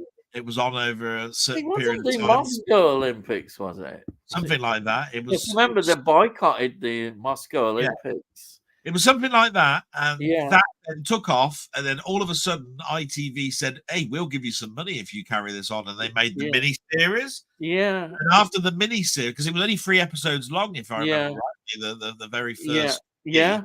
After the mini series, they then made a TV series, and it lasted 2 seasons. The TV series, it was good. It starts off really well, but you feel that they started to run out of money, and which is a bit sad because by end, I don't think there's even any proper ending to it. It just leaves it open, which is well. At the end of the first season, didn't they put a red dust in the air? But then suddenly they become immune to that red dust.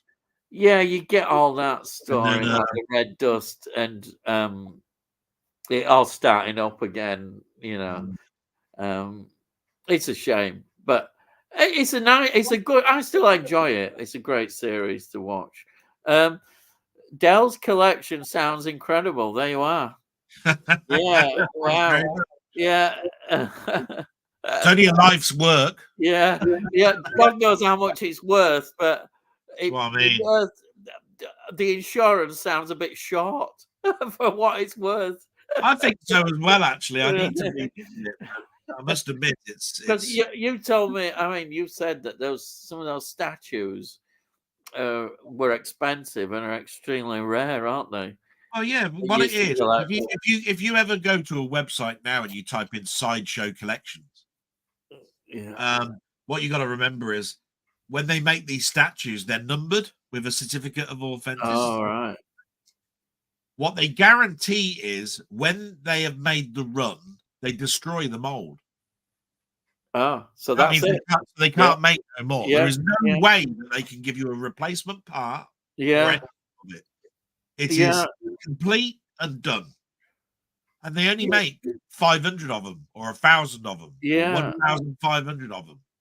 But they price them so high, they're 700. Yeah. Yeah.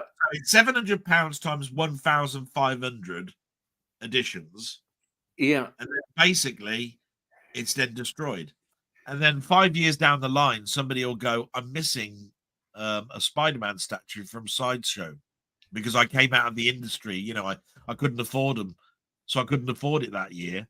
And you have to go on eBay and the prices are 3 times what they were. Oof. 3 times. Oof. So 3 God. times 700. So it's Yeah. like, Hell yeah, of a you can lot. have that. You can have my statue if you want, £2.5 grand. Yeah. Send it over to me. I'll send this statue. Yeah. Crikey. That's good. Oh, hello. It's funny. I mentioned you. I didn't realize you were there. Hello, Jim Jam. Thank you. Hello? I don't really know Jim Jam. Yeah, but he's got, honestly, he's got a great channel, and he's a network collector. He collects a lot of I'm gonna have network. to write that down. He's going to do. See, I got to write mine down. He's going to do.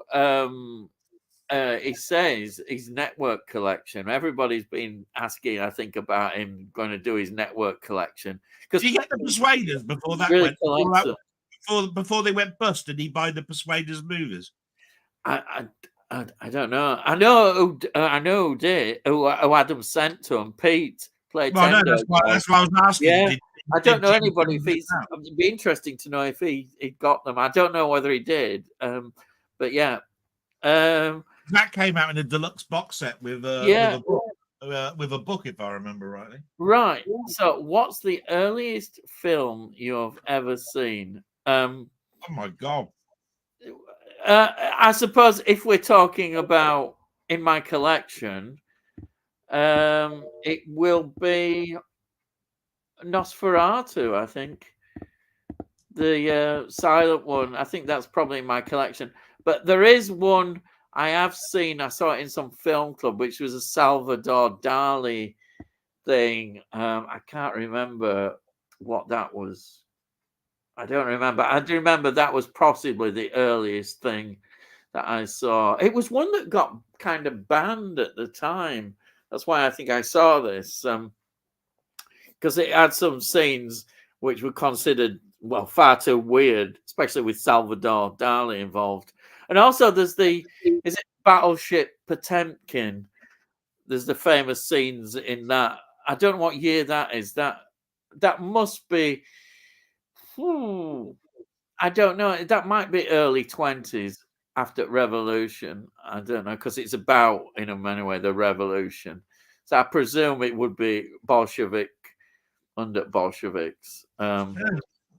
But in my collection, it is obviously Nosferatu, which is my earliest film I've got. Anyhow, sorry, that's it. What about you, Delboy? Well, it's a bit of a hard one, really, because I've got so many films and I've got documentaries. Now, if you look at the documentaries of films, you will tend to find that Hollywood made 5-minute shorts that were silent, and one of the earliest science fiction ones was First Man on the Moon, which has got a picture of the face in the moon, and a bloody rocket hits him in the eye, and it starts crying and all of this, right? Yeah. Now, if you have got that in a documentary and they show it in its entirety, that's the first film you've ever seen, then, and that beats your Nosferatu. Yeah. You know what I mean? It's hard to say. Yeah. I was going to turn around and say Nosferatu myself because I thought, well, that trumps Metropolis. But I have bought Metropolis. I've got that. I've got Metropolis. What a brilliant film that is! Yeah. And of course, I've got Harold Lloyd collections, Laurel and Hardy. You've got some. I've got Chaplin collections. Yeah. So it's very difficult for me to pinpoint, but I would probably say that I have seen that First Men in the Moon in its entirety. Yeah. So I would have to say that is the earliest film I've ever seen. Right. Yeah. Right. I've seen. I don't know whether I've seen it all. I've seen clips probably of that First Man on the Moon. So, and I definitely saw all the Salvador Dali, but I can't pinpoint what it was called. I really don't know what it was called. I just remember we had a season when I was a student of sort of banned films, and that came up. It's a very short one, but I just remember that. I used to love people asking me. I'll tell you what. Here's a question for you, Ian, and you should know the Yeah, answer to this, right? yeah. Name a film that's been filmed twice and done by the same director, and both the film and the director won an Oscar for both versions of it. Oh well, go on, tell us, clever Dick. Yeah, go on, lad. I can't think of one. Ben-Hur.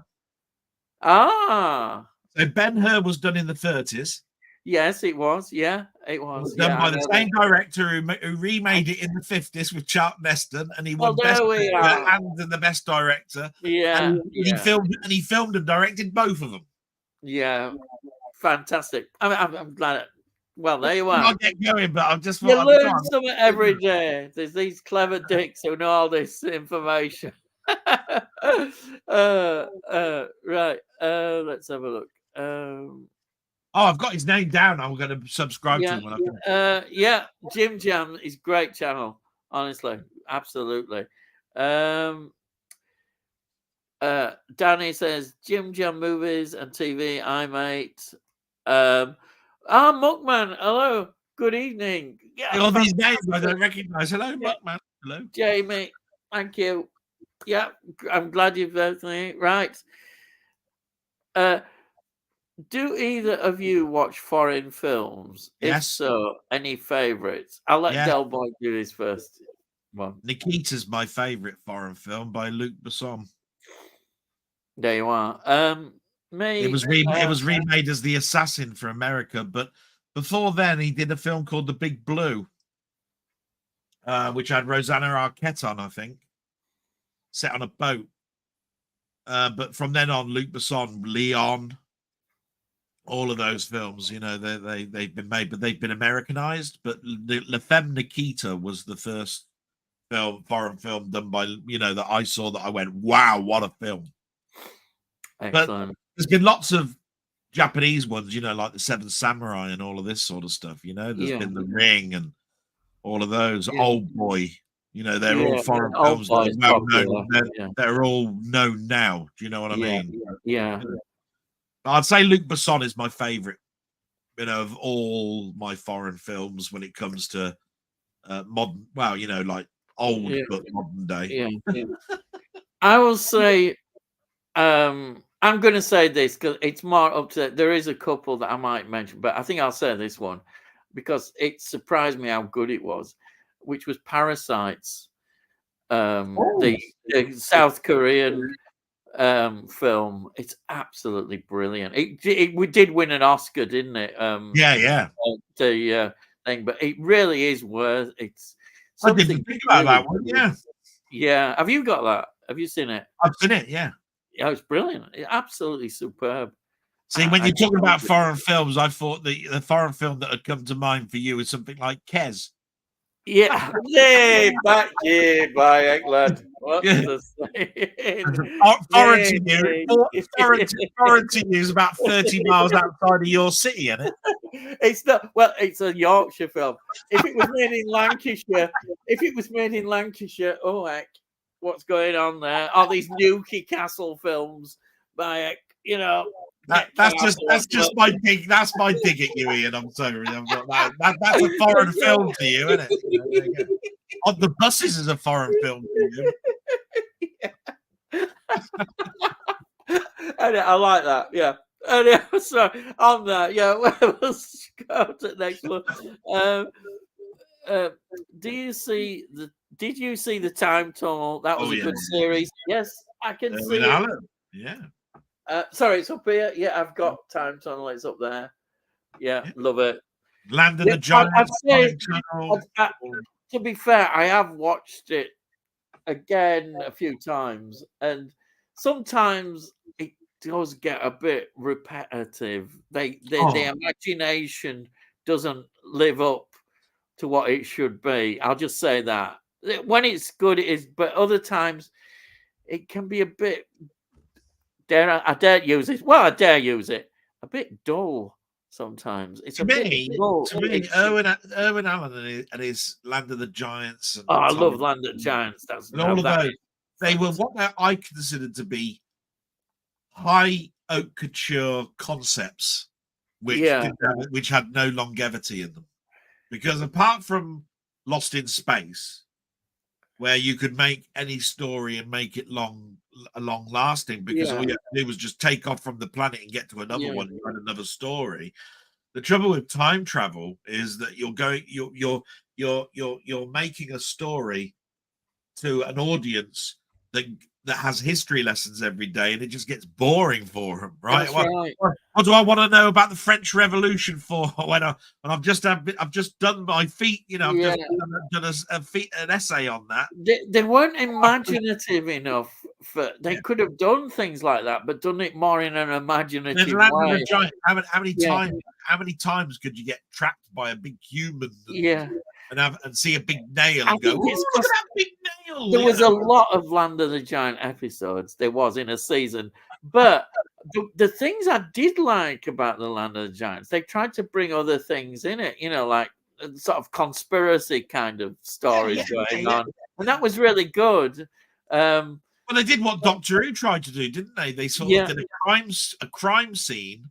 The yeah, TARDIS landed in a back garden or that's something, right. Yeah, and I they were remember. that's pretty much what Land of the Giants was. You Yeah, saw these big yeah, humans, and they yeah, trapped them and all this. And there was something else going on in the background. The kiddie was involved in something or yeah. whatever. And, What I liked is that one week you'd see you'd see them all in these wonderful same clothes every week, but they were all immaculate. And then by end of episode, they were all torn, all filthy and dirty. I kept wondering where did they do the washing and who kept mending the clothes? But fortunately, that was just a silly question. where'd they get the hairspray from? Yeah. Right. So let's see. Next one. Love the time tunnel and voyage to the bottom of the sea. Oh, voyage to the bottom of the sea. I've got so many good memories about That that. should have lasted longer. I must Absolutely admit, loved it. Yeah, it's the underappreciated one, I think. yeah. Voyage to the bottom of the sea. Kind of. It was one of those we watched as a family. We really did. These family programs, and that was one of them. Which is great to think that we were watching that. And I think Voyage to the Bottom of the Sea got caught up with it's a take of Jules Verne. So you know what I mean. it was a monster of the week thing as well, often with Voice of the Bottom of the Sea. But I enjoyed it. Take it like this. They didn't think about doing another series of Voyage of the Bottom of the Sea or a type of Voyage of the Bottom of the Sea for at least 20, 30 years. Sequest. Sequest CFB was the closest. That was a great series. That had a talking dolphin in it. I mean, Darwin. Darwin the talking dolphin, aren't you? Oh, you've got to have one in. The only reason people joined into that show was because of Roy Schneider. Yeah, of course. I wonder what he's famous for. God, I can't think. I wonder, Nigel. Does it begin with J? Yeah. No, Close Encounters of the Third Kind. That's my favorite. One of my all-time favorite films. Yes, I thought I'd just fool you there. I'll get shot. Spencer for Hire was good as well, plus the spin-off. The DVDs go for a lot of money. I've heard the name, but I haven't actually seen that. Have you heard the of same? Yeah, the same person who was in Spencer for Hire. He did another show called Vegas or Las Vegas. Oh right. What era is this? Late 70s, early 80s. Oh right. Okay. Forgot his name now. It came out at around about the same time as Matt Houston. You remember a bloke? I remember the Dean Martin. That's Matt Elm. Sorry, that's a different one. Yeah, Matt Houston was a Texan. I don't remember that used to like solving crimes. Yeah, if those series were probably about 1978. When I think it's Robert Ulrich. I'd gone to university. You couldn't see me at university watching TV much, apart from Doctor Who. Was the only TV I probably watched at university. I was too busy doing other things. There we are. So the show was called Vegas. It starred Robert Ulrich. It was 1978. Now, Spencer for Hire. Yeah. Have a look. Spencer for Hire. Pretty sure it's the same sort of thing. Spencer for Hire. Hang on. For Hire. Spencer for Hire is... Oh, God. 1985. And it's Robert Ulrich. I was right. Yeah, they are in 85 as well. Yeah. So almost at the time that Vegas finished, because that was 3 seasons, 1978, that went to 81. 4 years later, he was in another one called Spencer for Hire. Wait a minute. Here you are. Vegas as well, starring Robert. Well, there you are. Look, that's the one I remember was Vegas. Yeah. Leonard Sachs. Yes. Good old days, Ian. Yes, I remember. He was an actor as well. Yeah, I know. Yeah. I remember his mustache more than anything. Yeah. I remember. I'll tell you what I didn't like as much, but it's just because I was frightened of him as a kid, was Ken Dodd. He tended to be on that a lot, didn't he? Honestly, as a kid, I was horror films didn't worry me. I could see it, blood and guts, but I saw Ken Dodd and those blooming Diddy men, and I was scared stiff. Absolutely, he was very risque. Ken Dodd. And then of course he appeared with Sylvester McCoy in Doctor Who, and I thought, blooming heck, no, please, not Ken Dodd. Oh, mind you, it was the first first season of Sylvester McCoy's series, wasn't it? So what was that catchphrase he had that he used to do this monologue at the beginning? He said, "What a good day! How tickled I am!" No, how tickled I am. He used to go, "What are you doing there?" He used to go, What a day for putting a cucumber through the vicar's. That's it. I know. Put a cucumber through the vicar's letterbox and saying the aliens have landed. Yeah. Do you know, my mum and dad used to love him, and they went to see him live loads of times. And guess what? Apparently, they could never get him off the stage. He was on for 2 or 3 hours. Basically, he said, "I'll turn the lights off if you can't hang about." He just carried on. It just got on and on. Can you imagine? But that's a good trait to have. Really. Yeah. Oh yeah, I'm saying it is. I mean, it's just me. It's a phobia from as a child that we do carry sometimes. But anything else, it wouldn't matter.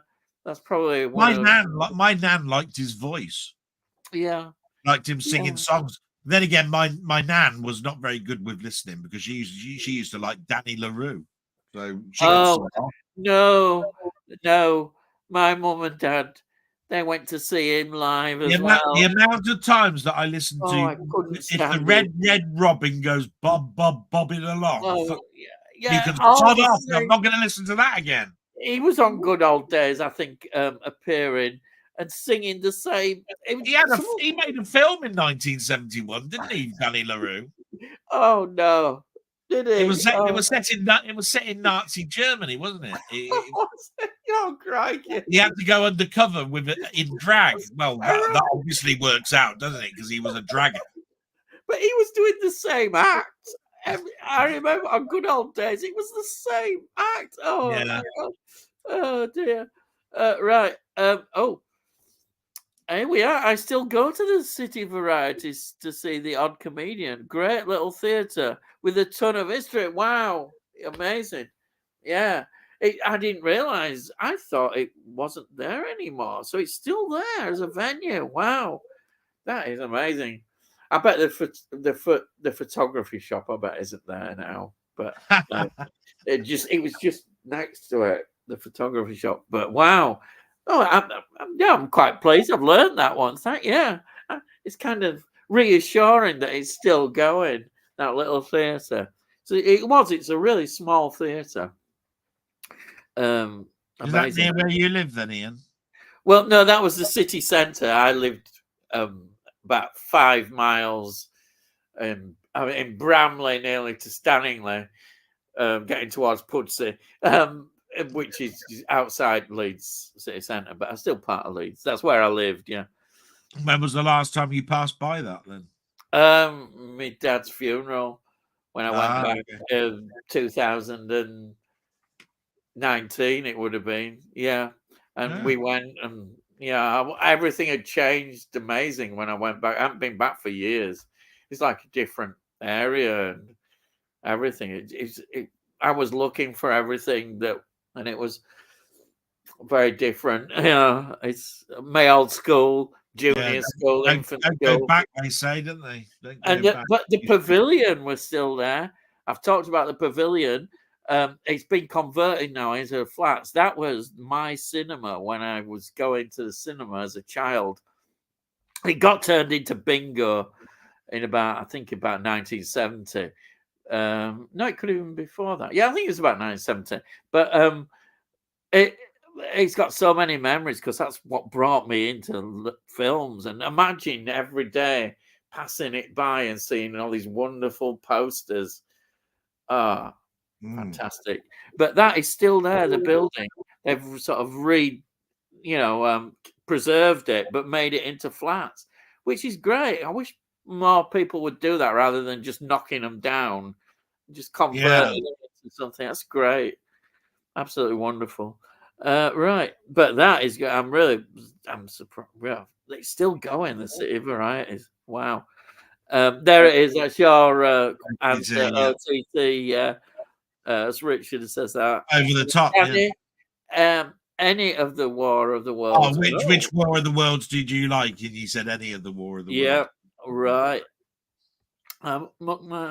Jamie, sorry, I'll say Jamie.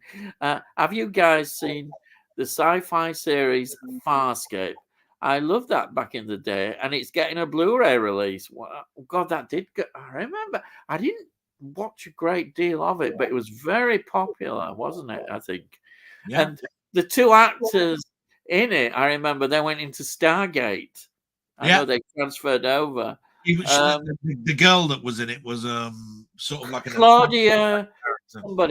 Claudia. Yeah, Winkleman, is it? No, it's not. No. Not Schiffer.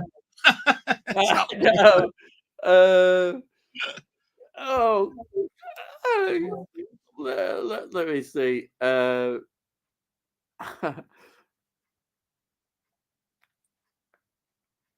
on. I'm just having a look. You'll probably get there before me. I wish I could show you that, but anyway. Here we are. So Farscape, it just happens to be. I've got a box set of the Blu-ray because it's been out for years on Blu-ray. It's been out for years on Blu-ray. But there was a lady that's in it she's very popular. She was dressed up in blue paint all the way through. Oh yes, I remember. Yes, yeah.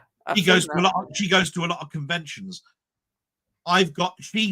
She has signed my box set. Actually, yeah, fantastic. Wow. She makes soap. Yeah. She will sign anything you want as long as you buy a soap from her range. Yeah. On a convention stand. I just keep getting her name. Do you know what it is? It's Claudia Black. Claudia Black. But she don't crikey, she's changed. You probably can't see it. Just about, but it's not very. No, there she is. You see that? That's her there. Can you see her? Yeah, with the ringlets. Yeah. Yeah, totally different. She's different from Stargate. I was going to say, it doesn't look that old. I mean, Christ, she was in that show in the 90s. So. Yeah, I've got the Stargate where they did those, like they've released them on Blu-ray, the extended, where they put some episodes together, made like a TV movie. I've got a couple. Oh yeah. The Ark. She's in them. She's in them. And I don't know how far near end it was that series. No, she was also in Stargate Atlantis. The only Stargate she wasn't in was that one, which was a ship. that was flying through space that had the Stargate name. Oh, that got cancelled about after one season. Yeah, and actually, there's an actor. Who was it? The bloke who was in Famous actor from Hollywood. He is. You know what's his name? He's a British actress. Stargate Infinity, if I remember, it was what it was called. What's his name? So somebody would know. He was in Full Monty. That's how I know he was. Right. Yeah. Stargate Universe. It was called. That was it. I forgot the actor's name. I'm not going to tell you in a minute. Robert Carlyle. That's it, Robert Carlyle. Yep. He only made one series, didn't it? That's right. And it's a shame because I liked it from in the first 4 or 5 episodes, but then it drifted off for me even. So David says, "Hi guys, hope you are keeping well. Well, why can't they release the complete box set of the Carry On films on Blu-ray? License, I think, and money." Yeah, I'm afraid. Yeah, that's probably the main reason. It's to do with money, like everything. Why have they only released to what's that? Indivisible. I don't know if that means that's the company that makes, because I think it's what they're called. They're called not the Australian company. Is what it's called. Yeah, well, as we mentioned, Network would have been ideal, but yeah, they would have been. Thinking of getting The Invisible Man with David McCullough. Yeah, I've got it already on Blu-ray. Yeah, go. Here we go. It's great. What an actor! Henry Mancini did the theme tune to that. Oh, it was. I remember watching it. It was one of those wonderful series that you. You can't forget the opening, because basically it had this great big massive device that sort of homed in on each other. It closed in like this. It was hexagonal, and he stood in the middle of it, and it shined a red light on him, and then suddenly he was invisible. But if he didn't get an injection when he came back in a certain time scale, he would be stuck invisible, and then they had to paint him with latex latex paint. Yeah, and they made a big thing about him taking his mask off and going around, just like they did in the films. Yeah, it was still a fun show. Yeah, and we've got here. Steve says the new series was awful. Yeah, they did a remake. I think I have gotten the remake. It was okay, but it wasn't the same. If you see what I mean. Just Jane Barker coming back, and a small cameo by Mark Singer. Oh yeah, Mark Singer, of course. Yes, he was the start, wasn't he? Not Mike Donovan. I hated it. Yeah, we have to remember that Robert Englund came from the very first V series. Of course he did. Yes, yeah, and everybody will know who he is. Yes. And then I mean Badler. Yeah, that's it. Yeah, Jane Badler. Yeah. Last watch of the week, Twisted Nerve. Oh, great! 1968. Haley Mills. Wow, and Hal Bennett. Also Barry Foster again in a more comedic role for a change. Bernard Herrmann Scott. Wow, I'm going to write that one down because it's got. Well, you mentioned Haley Mills. Oh yeah, but it's Huell Bennett, isn't it? Huell Bennett. Yeah, I'm going to put that down. Twisted Nerve. Yeah, because I've got the score. It was great. I know you would have. You'd have it. Yeah. I know I've got the score. I've got it in vinyl. 1968 as well. Fantastic. Yeah. Right. And next we've got Stephen Moores played the Planet of the Apes TV series. Was good, yeah. Shame it got cancelled after 14 episodes. That's right. It was. And in this country, it was a hit. It was an absolute ratings winner. I remember that Sunday evening, I think it was, when we were all sat around, even my mum and dad, were Planet of the Apes, this is silly. But we still watched it, and absolutely loved it. Cost too much money. Yeah, Right? yeah. The Greatest American Hero was a good series. A lot, I don't know. a lot of people talk about the Greatest American Hero. When was that? Oh, 70s. A 70. lot of people, yeah, it's a superhero thing. Oh, right. A lot of people talk about the Greatest American Hero. I think it was a really, really big show in the States, but I don't think it cottoned on over here. Yeah. Did it Um, even get shown here? yes, it did. Shown? Yeah. It's like Welcome Back Cotter. It's that sort of era, right? Welcome Back Cotter. And do you remember there was a science fiction show that had a very famous actor in it where he decided that his salvage company would only work if he managed to fly to the moon and salvage the stuff that was on the moon. There was a TV show about that. Not what it's called now. Do you remember ITV often must ITV have showed these shows. I bet they showed it late at night because sometimes they must have bought a package of films and things.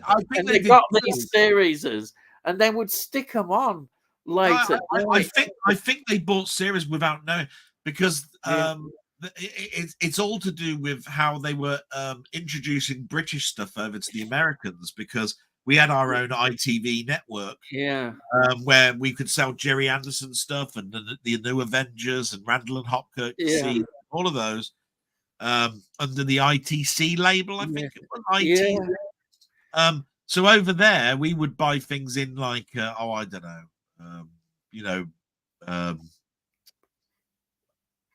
all the sort of like American shows. And the trouble is, we were bad at choosing them because we'd buy things like Logan's Run, and that would end after 13 episodes.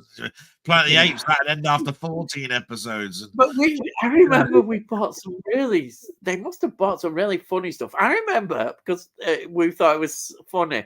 There was a detective series. I don't know what it was called, but he had a parrot. And he walked around with a parrot on his shoulder. Can anybody remember that one? Tales of the Gold Monkey. I know it was silly. It's supposedly solving crimes with a parrot. Wasn't it Tales of the Gold Monkey? He had a parrot. Yeah, it won that. It won the Tales. It was really late. It was a series they obviously were just shoving on because they were just shoving it on. Oh, they didn't really care about. A show that I used to watch that was on late at night was Lee Van Cleef in The Master. He was a ninja. I vaguely remember that. He was a ninja teaching this young guy how to be a ninja or something. It was quite interesting series. You can get it on DVD, I think. Yeah. Do you know, I must try and find out that about the parrot because I just remember it was so bad, but we thought it was funny, like you do. Because my mum was saying, "Oh, it's a bit funny, isn't it?" Yeah. What do you expect at this time of night? A couple of this is Stephen again. A couple of good series that my uncle got me into. Oh yeah, The Avengers. I was brought up on it. The Man from U.N.C.L.E. Yeah, I brought up on that. And The Prisoner, one of the greatest ever. I'm going to make this statement. It's a bold statement, but it's one of the greatest series as ever made. A lot of people might disagree because they didn't like the ending, but so what? I love the series. The last episode was so controversial. He left the country. I've never heard anybody say that they don't like the ending. The thing about it is I think a lot of people didn't get the ending. That's right. They didn't understand what exactly do you mean? Yeah. Right? Yeah. And actually, it's quite easy to understand. He escaped from an island. Yeah. He escaped from an island, but he escaped to nowhere because now he's a prisoner of conformity, which is we're trapped in our own days of our lives where we go to work and go to sleep and wake up and go to work and go to sleep. It kind of made me laugh though, the way the media got onto it. The question, isn't it? Sorry. The newspapers were trying to. I remember you getting real big news, and he left the country. I don't know if he was still filming Ice Station Zebra. He might have been because I know he was doing that film. Brilliant film, by the way. Yeah, it is that one. But I think he left the country and kept out of it because he knew that some people would, go mad with the series. But well, if I remember yeah, rightly, when Patrick McGowan was interviewed, he just turned around and he said that he was getting lots and lots of offers to be an American TV series, and yeah, it would have been stupid for him not to go because he was being offered yeah, things like yeah, Columbo, yeah. all of these I sort of mean, that shows. film, I Station Zebra, it was quite a big film for him to be in, wasn't it? That Yeah. one. I remember seeing that at the cinema. We went to the cinema. My dad loved that kind of films. Oh, That and it's film. Born Kind Yeah, and oh god. yeah. Um, and then, the View with Drew. Hey, everyone, what's up? Well, we're here, and thank you for joining us. Although you've probably gone and escaped and wondering what the hell's going on. Claudia Black was also in the Vin Diesel sci-fi film. She was. Oh yeah, I've got that.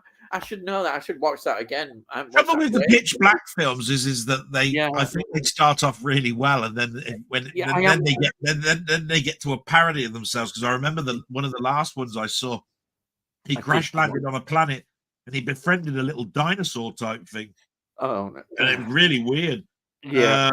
This coloured dinosaur, you suddenly were supposed to feel empathic about it dying at one point in the film because it helped him survive the planet for a number of years or something. It must have gone Bloody down. I've only just seen the first one. It's the first two films. The second film is really good as well. Yeah, I thought it was a great film. Really enjoyed it. I've got it anyhow somewhere. Leonard Sachs was in Doctor Who. Yes, he was. Now, I'm trying to think which episode it was. And I've been reviewing them fairly recently. My brain has just gone because I remember saying, it's completely. I'll know it. This is a real cop out. I'll know it's in a John Pertwee or a Tom Baker story. That just is rather a lot of stories, but I know that much because I read it. Oh, this is my son. Hello, sir. That's what he's talking to me. Great stream. The background looks familiar. Yeah, it's our living room. We have to surprise him. He's actually taking notice of me. Hello, it's all in his room. Hello. Yes. And then Nana Dondi. Oh, like Donde Está. Oh, I think it's Spanish, isn't it? Donde hello. Está. Hello, anyhow. Isn't it Casa de Pepe or something like that? Thank you for making a comment. Thank you for still being here. Well, you're probably not here now. There's 10 people still here. Really? Oh, bloody hell. Do you remember The Secret Agent Man starring Patrick McGowan? Oh yeah, Danger Man. Danger Man, of course. Yeah, Danger Man. That we watched that. I remember watching that. All those. There was a series called Secret Agent Man that had a famous tune as well, wasn't it? Secret Agent Man, Secret Agent Man. They given you a number. Taking away your name. Even get singing now. Bonus singing there. No, but I mean, his show was Danger Man, yeah, Danger Man. Turned into the Remember, there was a series called Man in a Suitcase as well. Oh yeah, and I remember all of those. All those similar. Down. Well, Network were releasing all these series. They may even release them all, won't they? I loved them all because they were all like the Champions and I've got that. I've got Champions. I've got the box set at Champions. Brilliant it is. A lot of your people that watch your side don't talk too much about Jerry Anderson. I don't know why. No, I could talk forever about Captain Scarlet, Joe 90, and Space 1999 and UFO. Have you got your network copy of that? I have. Oh yeah, but I've also bought stuff from Jerry Anderson's own website. Oh, I bet you have. Yeah. Oh, when I bought Captain Scarlet on Blu-ray, they did it as a special edition set with the cards. So you can, the Captain Scarlet at the end. You had Captain Scarlet Peril with all these painted pictures. Yeah, those pictures were sold at auction, by the way, for about 20 or 30,000 each. Right? Wow. but they reproduced the cards and they put them into the box set, and it was in a special. All of them fitted into a red velvet box with the cards. Where if you bought them in the out of WH Smith's, or if you bought them from Sainsbury's, they were just slip covers. Yeah. They were nothing. So of course I wanted the special set because Captain Scarlet's my favorite Jerry Anderson production. Yeah. Captain Scarlet. My God, what a show! I love it. Absolutely.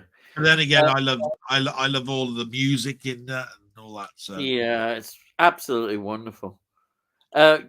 Tony says, "Good night, Ian and Del, and thank you." Well, thank you for joining us. Thank you for being here. Oh yeah, he just mentioned another one. I absolutely loved UFO. I've got that one as well. I bet you've got it as well. Cool, UFO. Yeah, you've got them all, you bastard. I've got that one though. I've got now it says, "Nice stream, lads. Keep up the good work." Well, yes, thank you. Yeah, that's what we're trying. Greetings from Pookie Land. Is that where that Donde comes from? Because Donde Estar is I know that's a hello or what's your name or something. I can't remember. I know it's a famous because I've heard somebody say Donde Estar, Casi de Pepe. So I don't know where that was from. I think it was Steve Martin. I said it in one of his sketches. And I think this might be the last one. Yeah. That phone, the phone in like Flint is brilliant. Our Man Flint. Oh yeah, with good movies. James Coburn. Yeah. Don't you remember the phone in those films? It had a ringtone. The phone in like it used to go. That was the ringtone of the phone in like Flint. Oh, crikey. I remember James Coburn as an actor quite a bit. And yeah. And he was in a relationship with one of my favorite singers. When he was in that film, I did a capsule review on Looker. I'm just going to mention, because of my music connection, he was in a relationship with Lindsay DePaul, who I absolutely love, and still, sadly, she's not with us. But yeah, he was a major actor. Hey, it sounds very much like he hit rock bottom. Oh yeah, but actually, that's about the one that I really would pretend that she didn't record. I pretend she didn't record rock bottom. What tie-in was that? It looks like he's like it rock bottom. I know it was. It was awful. It really was. That was from my head. That was fantastic. Well, there you are. Everyone a critic. That's all I got to say. Was it Eurovision Song Contest? Yeah, it was 1970. Yeah, something. Yeah, I pretend that she never did that. And she's still good. She's one of my first crushes as a singer, I think, because Sugar Me, when it came out, 1971 too. I'm just thoroughly loved it, and she did write some good songs. She was a very good songwriter, excellent songwriter. Excellent. I think that's it. Is that it? Wait a minute. Just one more, isn't that? Yeah. Good night, chaps. Well, good night. Thank you so much for coming in and making comments. Yeah, thank you, everybody that's still here watching. Thank you very much. I've really enjoyed it again, and I always intend not to go on as long, but you know how it is. That's why we ramble away, as we say, the ramblings. And Delboy, well, thank you so much for being on here. I love it. Honestly, I really, really do love doing these. Yeah. My son's here. Good night. Great stream, lad. Hey, bye it, lad. He does the Yorkshire bit as well. Hey, lad. Thank you so much. And we've also got Danny. Have a good one. Yeah, thank you, Danny. I do hope that people do come and see Ian in the discussion stream that we did on Monday, because honestly, you livened up that discussion no end, and your thoughts and ideas that were in those films that we were discussing were brilliant. There was some great insights that we hadn't hit upon. So I just want to say thank you from Denny and I. Yeah, I enjoyed it. it was. I think I was lucky that I'd managed to see Soylent Green. I was lucky really to see that, and then you could see it in perspective. Once I'd seen that, I could see, how you were linking them all together. But yeah, I enjoyed that. Yeah.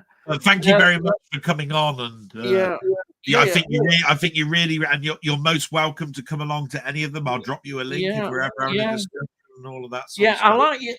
I think Denny's great with his research, and I know you are as well when you get going. So I think it's sort of thing I like to see you both. He calls me the encyclopedia, the bastard. Yeah. He does more in that than I do.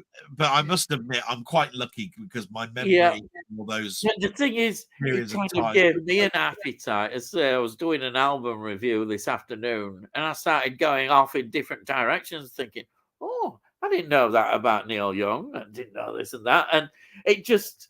And I thought, oh, that came out at this time. I start comparing albums. I'm thinking, oh, that album came out this. And you just go on into, that's what I love about research. That's why I enjoyed it when I did it as a job. The hardest thing about doing anything when you've got a subject that spurs off in so many different spurs is that you really need to concentrate on the core. And if you do spur off, you need to bring it back. You need to bring it back in. And the hardest thing is finding the hook that's later on that will brings it back in. Yeah. So you end up in no man's land and it waffles till you get to the core again. And that's the hardest thing in the world. It's a trait that I think Denny handles quite well. Very, very good. Yeah. And for me, I can't go off in a tangent. Yeah. And I think, right, that's it now. I'm still going.